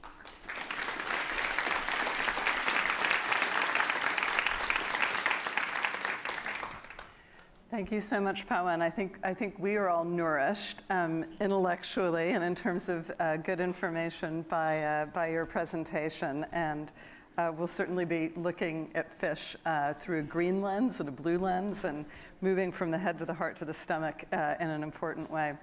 So thank you so much. We have a little bit of time, and I think what I'd like to do is just first engage the panel in a little bit of a discussion, and then let's see if we have a little bit of time also from some questions from the audience. So what I'd like to start with is to ask all of you to think about what sorts of innovative measures could be put into place to really have an impact on both the early years, so decreasing infant mortality, improving maternal and child health, but also to have an impact on parents and parents' productivity, improving childcare, or really allowing them to be in a better position in the labor market. So Who would like to start with some reflections on that question? And I would also invite you to think about in here, if you wish, the role of technology. That's something that's, I think, of a lot of interest to the audience and to ourselves, and we see a lot of promise in that area. So who'd like to start? Yeah, I'm happy to start. Just briefly on the first question around what kinds of innovations can we be thinking about that both support the healthy growth and development of young children and simultaneously support parents and parents' productivity. One of the things that Tazeen talked about was this Tackling Childcare Working Group, which is something headed out of the IFC. And is really encouraging private sector companies to look at how they can provide childcare for employees that are coming back to work after maternity leave. And I think from my perspective, we're part of that working group, and from my perspective, that's probably one of the biggest innovations that we can be really thinking about in the coming months and years. I know Patagonia is here, and they've got an on-site childcare center for their employees. That's really a big driver, because what you're able to do from an impact standpoint is provide working moms and all employees, this is fathers included, because that's one of the other big drivers here, is how to get fathers included in child development. A way to continue their careers, a way to generate income that helps support their family, but simultaneously give children really great places to grow and develop. And I think it also makes a really strong economic investment for the companies when they invest in these types of interventions for their workforce. From an HR or a human capital standpoint, you're retaining staff, you're becoming a really excellent employer, and that cost that you're actually saving in terms of turnover is far outweighs, in most cases, far outweighs the cost of implementing the childcare. So there's voucher systems, there's free on-site childcare, there's near-site childcare, but there's all of these types of interventions that I think private sector companies should really be looking at as a way to become a better employer and support the healthy growth and development of young children. Thank you. Thanks so much, Afzal. Yes, please, Tazeen. Following up on what Afzal is saying, the IFC Tackling Childcare study showed that the savings costs to companies are huge. I think one of the companies featured is the Bank of Mitsubishi in Japan. And following these different policies, childcare, flexi-work, maternity leave, parental, what they found was there was a savings cost of $45 million to them by actually having women stay in the workforce, because the opportunity cost of having to train new women, personnel to take over, they figured it out, it was costing them that much. I think in terms of innovation is to see childcare as an issue for both men and women, a universal issue, because it boils down to how we divide household care responsibilities. So it's not a woman's issue, it is a parent's issue. And so when looking at that, we must look at the whole space as to the policies that help women and men stay in the workforce. And so I mentioned earlier there were kind of leave policies, but when looking at those leave policies, we should do it in such a way that it doesn't end up being a penalty to women and that it increases gender wage gaps. So for instance, when maternity leave becomes, or parental leave becomes too long, it can mean that women stay out of the workforce. So I'll give you an example of this. In Belarus, parental leave is 1,095 days per child. So each child, so by the time you have, if you have the third child, it can actually kind of help you get into an apartment much quicker. And this is all linked to fertility policies, but in practice, what it means is that women are taking this parental leave, and it's keeping them out of the labor market for at least 9 years if they have 3 children. And this contributes to this gender wage gap, and ultimately a pensions gap as well, because unless pensions take into account that kind of care gap, that they'll have less money at a time when women are most vulnerable. I think one of my colleagues called it age broke. So I think what you should think of as how these policies impact women, whether you can also introduce policies around working hours, around flexible working arrangements, and that those apply both to men and women, and to engage men in also seeing this as an important issue, and that the child care responsibilities are not exclusively in the domain of women. Thank you, Tazzy and Rita. So actually this is interesting because this is precisely what evidence shows, is that it's important to introduce maternity leave policies and paternity leave policies.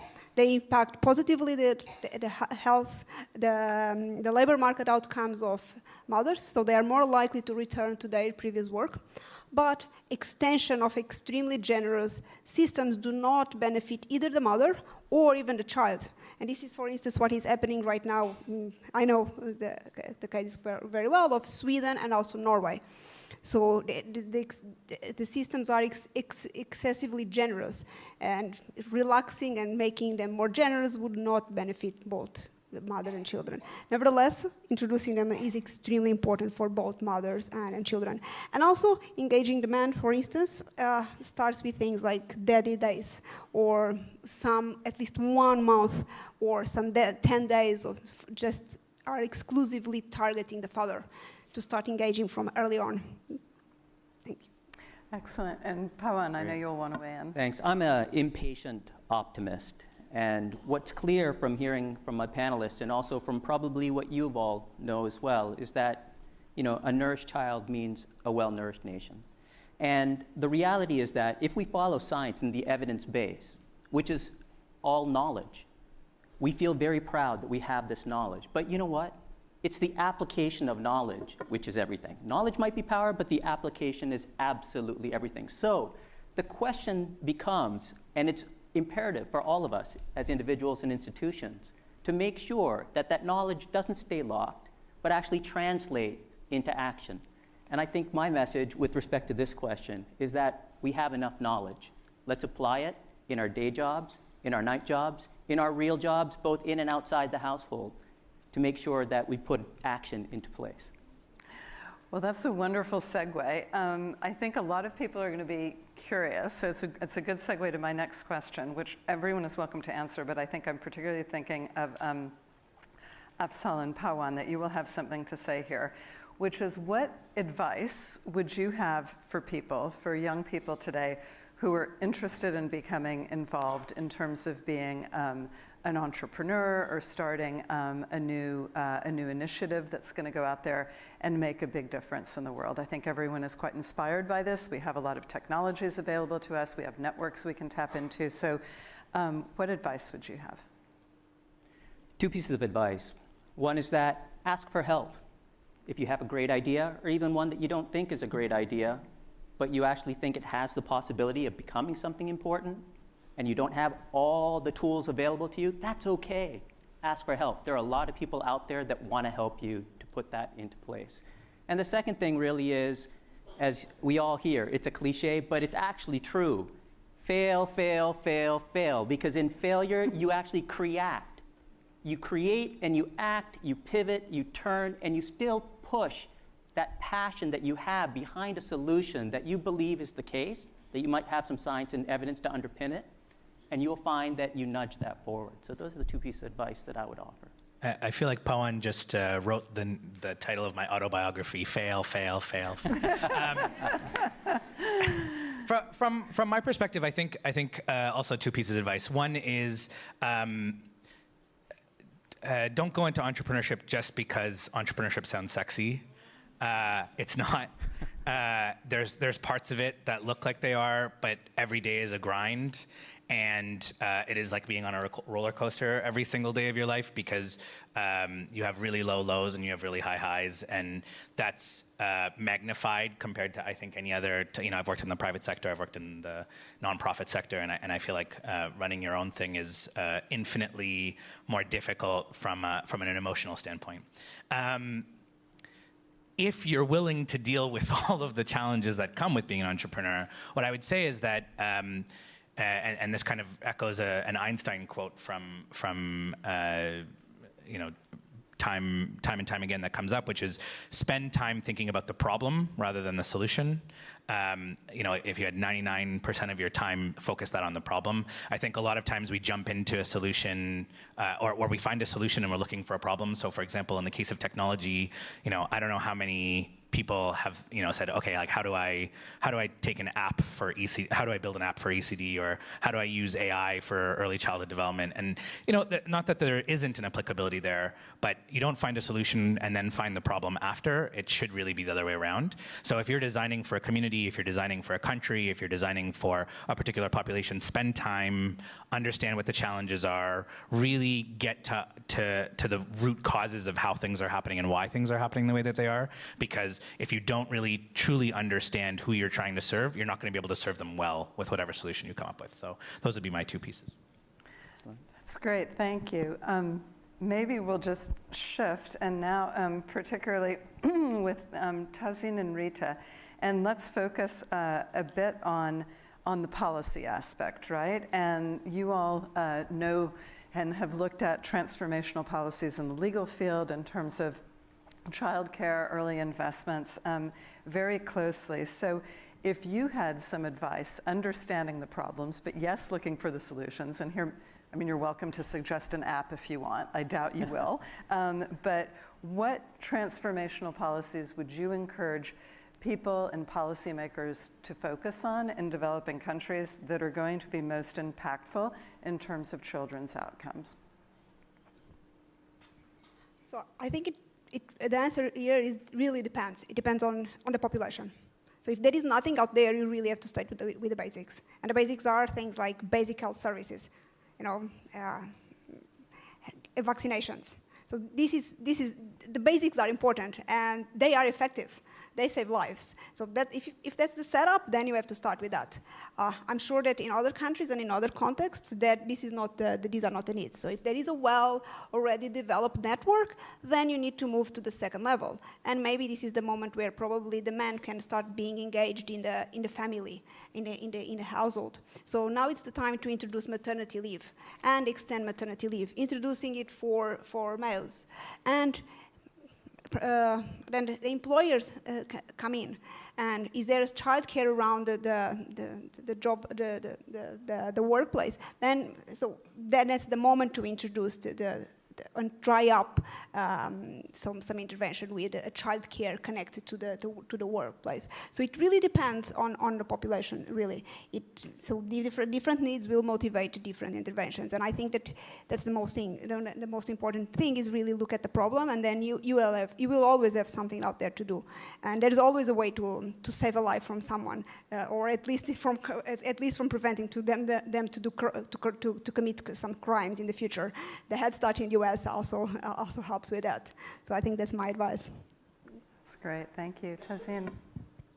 So I would echo Rita in saying that there isn't one size fits all. You do actually have to look at the local context to see where countries are in terms of the capacity of the government to support childcare, or, for instance, what facilities there are. And then when it comes to innovative solutions, I'd say the law is one part of the puzzle. You have to have that kind of underpinning that gives parents a trust in the system, oversight in the system, but also the social norms behind the enforcement of the law. They can either help laws actually be put into practice, or they can be a barrier. So the other day, when we were celebrating 1 year of the IFC report, one of the panelists was from Goldman Sachs, and they've opened a childcare center in India, and parents are very happy with the childcare center. But what they found within the first few weeks of opening this childcare center is that the grandparents started turning up at the childcare center, wanting to see exactly how things were run, whether their grandchild was being looked after properly, and they stayed. And so the childcare center employees, they took this on board, let the grandparents have their space, monitor, and it was probably more effective than any government oversight. I mean, Definitely. Yeah. So I think that space for thinking of what could work in a particular situation if a family member is already looking after the child and thinking of solutions that gives that family member pay for looking after that child. There are different contexts and different solutions, but one basic solution is that we need the policies, legal policies, that are going to signal that women are an important part of the workforce. And so getting that bucket of policies is really important. Thank you so much. I think that was fascinating. First of all, to see that in the case of Belarus, for example, that there can be too much of what's acknowledged as a good thing, and you really have to think about the incentives. Thank you for the sobering view on entrepreneurship and how apps don't solve it all. I think that's always a good lesson.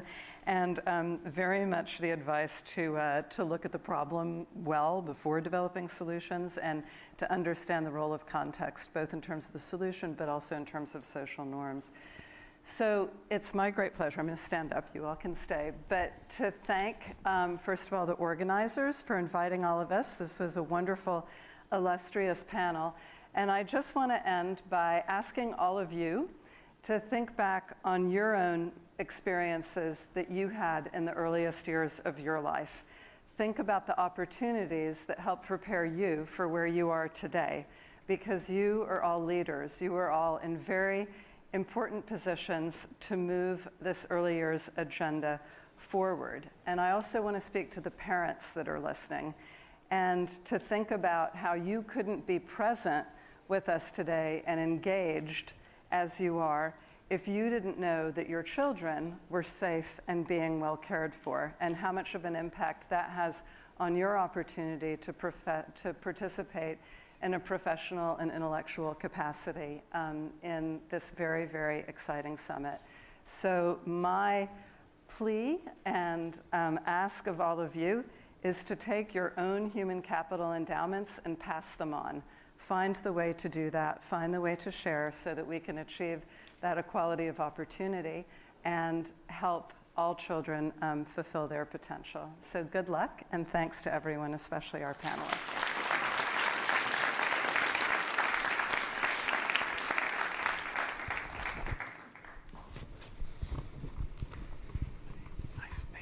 Thank you.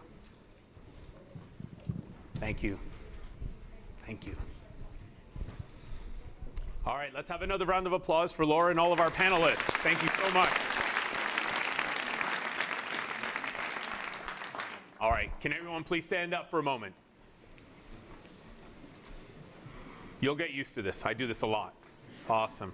All right, let's stretch out real quick, because a lot of thinking, a lot of learning is happening. Ah, that feels good, doesn't it? All right. High five someone next to you and sit back down. There we go. I just high five myself because I'm up here by myself.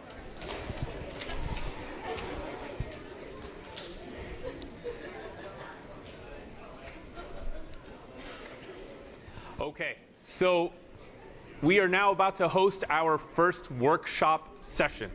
So what this means is there's going to be a lot of movement because you're not all going to be here. You're going to be spread out throughout the bank, and a couple of groups will actually go into another building that's across the street. I'm sorry, I can't. So what we're going to be doing is we are going to have volunteer escorts who are going to be coming into this room to then start taking everyone into the different buildings and into the different sessions. So what I'm going to do is all of you have a color bracelet, correct?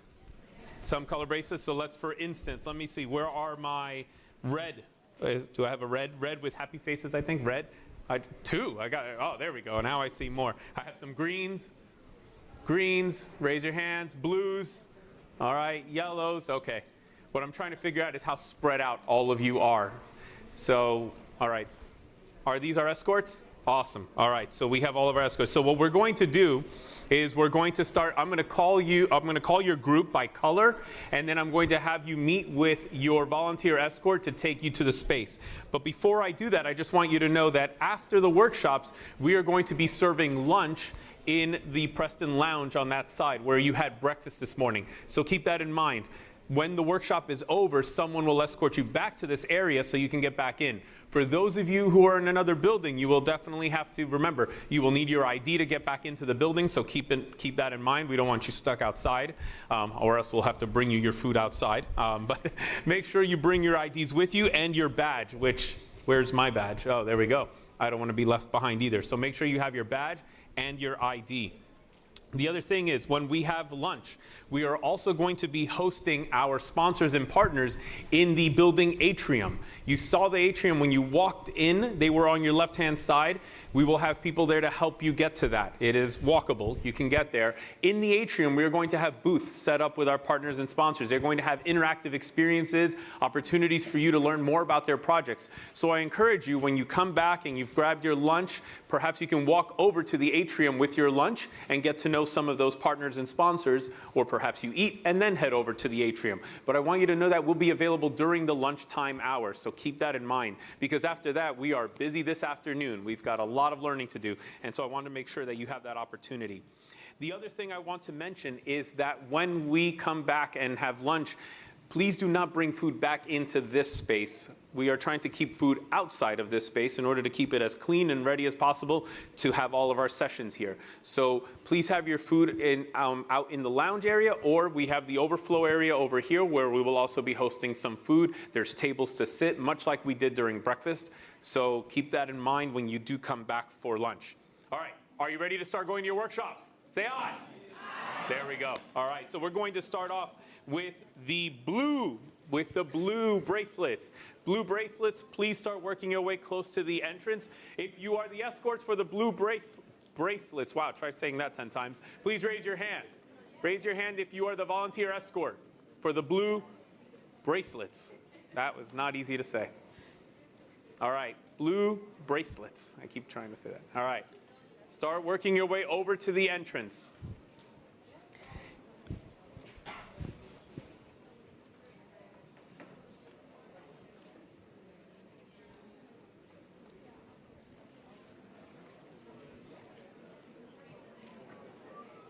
All right. If you are currently in the overflow area, be mindful when I call your color so you can come out as well. All right. The next color that I'm going to call, the red happy faces. The red happy faces. So those bracelets, please begin working your way. The two of you, blue and red, will be going over to the other building. So we're going to help you get a head start on your trip. So if you have the red bracelets. So blue and red, please start working your way over to the entrance. If you are in the overflow area watching us on TV, whichever camera is looking at me, please start working your way over back to the entrance of the auditorium. Blue and red at this time.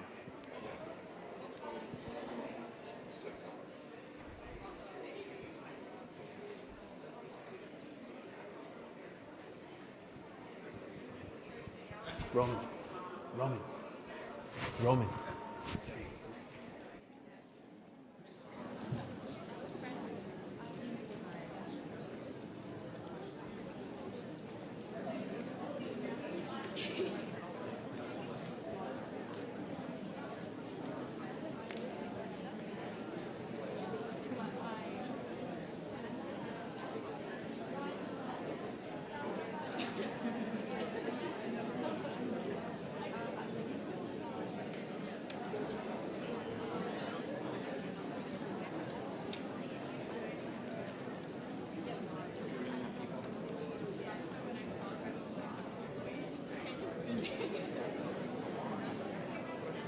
The next group I'm looking for, orange with stars. Orange with stars.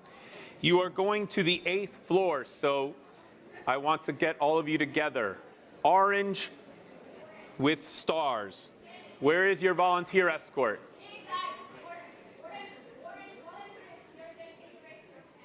Yes. So meet your volunteer escort. She will take you to the 8th floor. Orange with stars. She looks very lonely right now. I think we need somebody to go with her. All right, there we go. Some of the orange bracelets have appeared.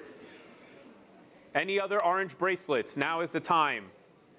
Your escort is wearing a yellow backpack, not to be confused with orange, but you know, we can't get it right all the time, so. All right, I think we got our orange out. Next up is white and black, white and black, white and black.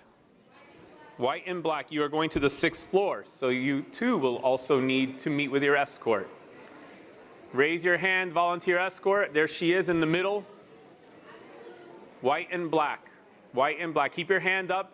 Keep your hand up so everyone can see you. White and black bracelets. All right.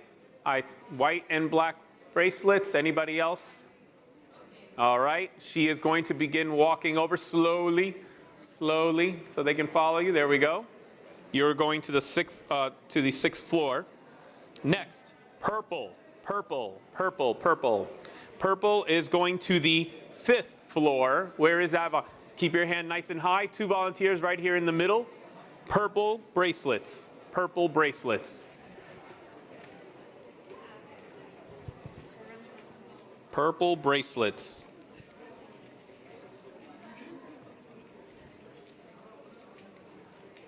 All right.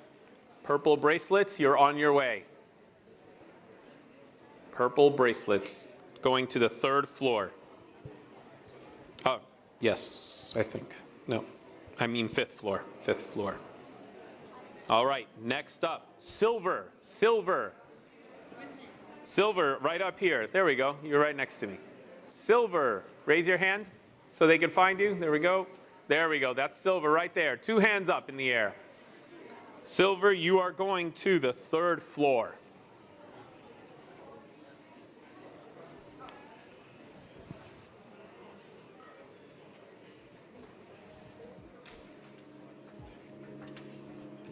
All right, I think silver is on their way. Pink, pink is, I believe, staying on this floor. Pink, where is my volunteer for pink? The pink bracelets, keep your hand nice and high. There we go, right in the center, right in the center. All the pink bracelets. This is the speed mentoring session. Pink bracelets. I think we have all of you. You will be on this floor. All right. And now we're down to, let's see here, green bracelets. Green bracelets. Raise your hand if you have a green bracelet. There are a lot of you, so you will be very careful as you approach the middle. Where is the volunteer for the green bracelet? You'll have to keep your hand nice and high because there are many looking for you now. You have approximately 70 coming. So stay there for now because there's a lot of them. Green bracelets. Red happy face. They left. They went. Oh, they're gone. Okay. Can you help real quick? All right. So green bracelets in the center. Raise your hand if you have a green bracelet and you are ready. Only one of you is ready. Okay. There we go. I think more of you are ready. Awesome. All right, I think this is a good moment. So green bracelets away to the 2nd floor. Green bracelets to the 2nd floor. Everyone left here should have a yellow bracelet. We are going to be moving over here, but you could stay for now, but we'll be moving over into the overflow lounge. You have purple. You were lost. We lost you. Let's see, purple. Where? Purple. 5th floor. So you will need to go to the 5th floor. The room is 500. They left already, but that doesn't mean you're out. Let me see here. See? What's that? I did. First one. Yeah, that was the first one. Hey, go to in the red. Ask her. Oh, Alona. Yes, I did first. They were, yes, already done. All right, and yellow, just to confirm, on the other side, correct? Is anybody? Can you find out? Yes. Okay, it's in the other building.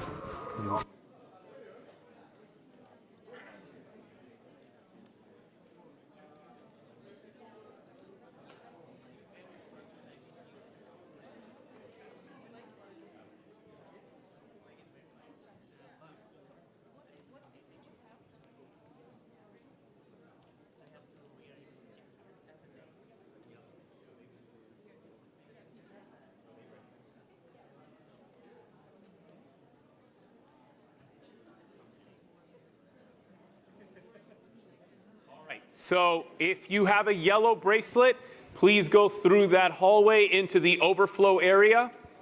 Through that hallway, there are tables and seats where you might have had breakfast perhaps. Yellow bracelets. If you missed your group, come up here to the front. If you missed your group, come up here to the front. We're going to help you get to your respective locations. And don't worry, you're still fine on time. All right, if you missed it, come up here. So let's organize this. Who has, Alona, let's break this down by who has to go to J first, because that's the most complicated one. So who has blue and red happy faces? If you have blue or red happy faces, come to this side over here, to my left over here. Blue and red happy faces over here, because you have to go across the street. So I want to make sure that you are taken care of right away. Blue and red happy faces over here. All of you will be going, so I need someone to escort them. I want to just bring to your attention, some were given red plain faces. Ooh. No, that's what they're handing out for the first as well. That, It's kind of causing a lot of confusion. let me see. Alona, is that orange or red? That looks... It's red. Red, so there's no happy faces on this one? Yes. Okay, so red or happy faces. So red or happy faces over here, and blue. So here should be red with happy faces. So we were But then how did she get this? So even for the first. this is for the second one. So is this orange? Is this orange? Yeah, this is orange. Oh, so you're...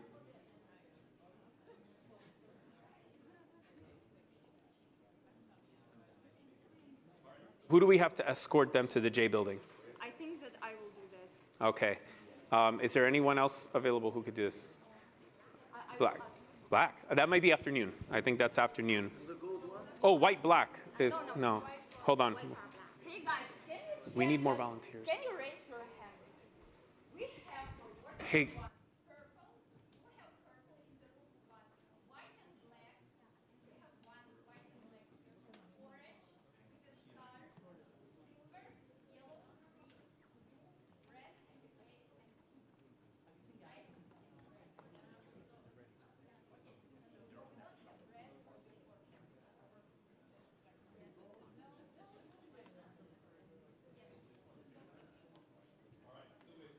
Going to the J building, blue or red with happy faces.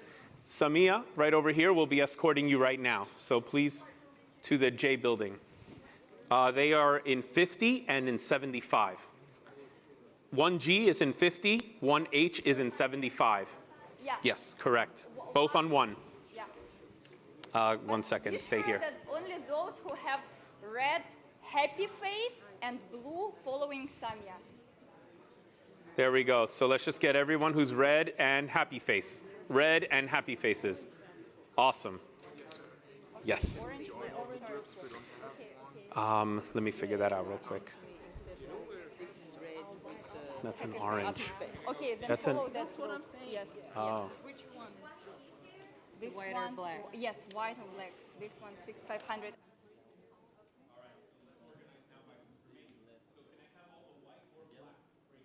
Here, white or black bracelets over here. White or black. White or black on this side. All right, right there. Thank you. Careful. Stay. I don't want you to mix with them because you're.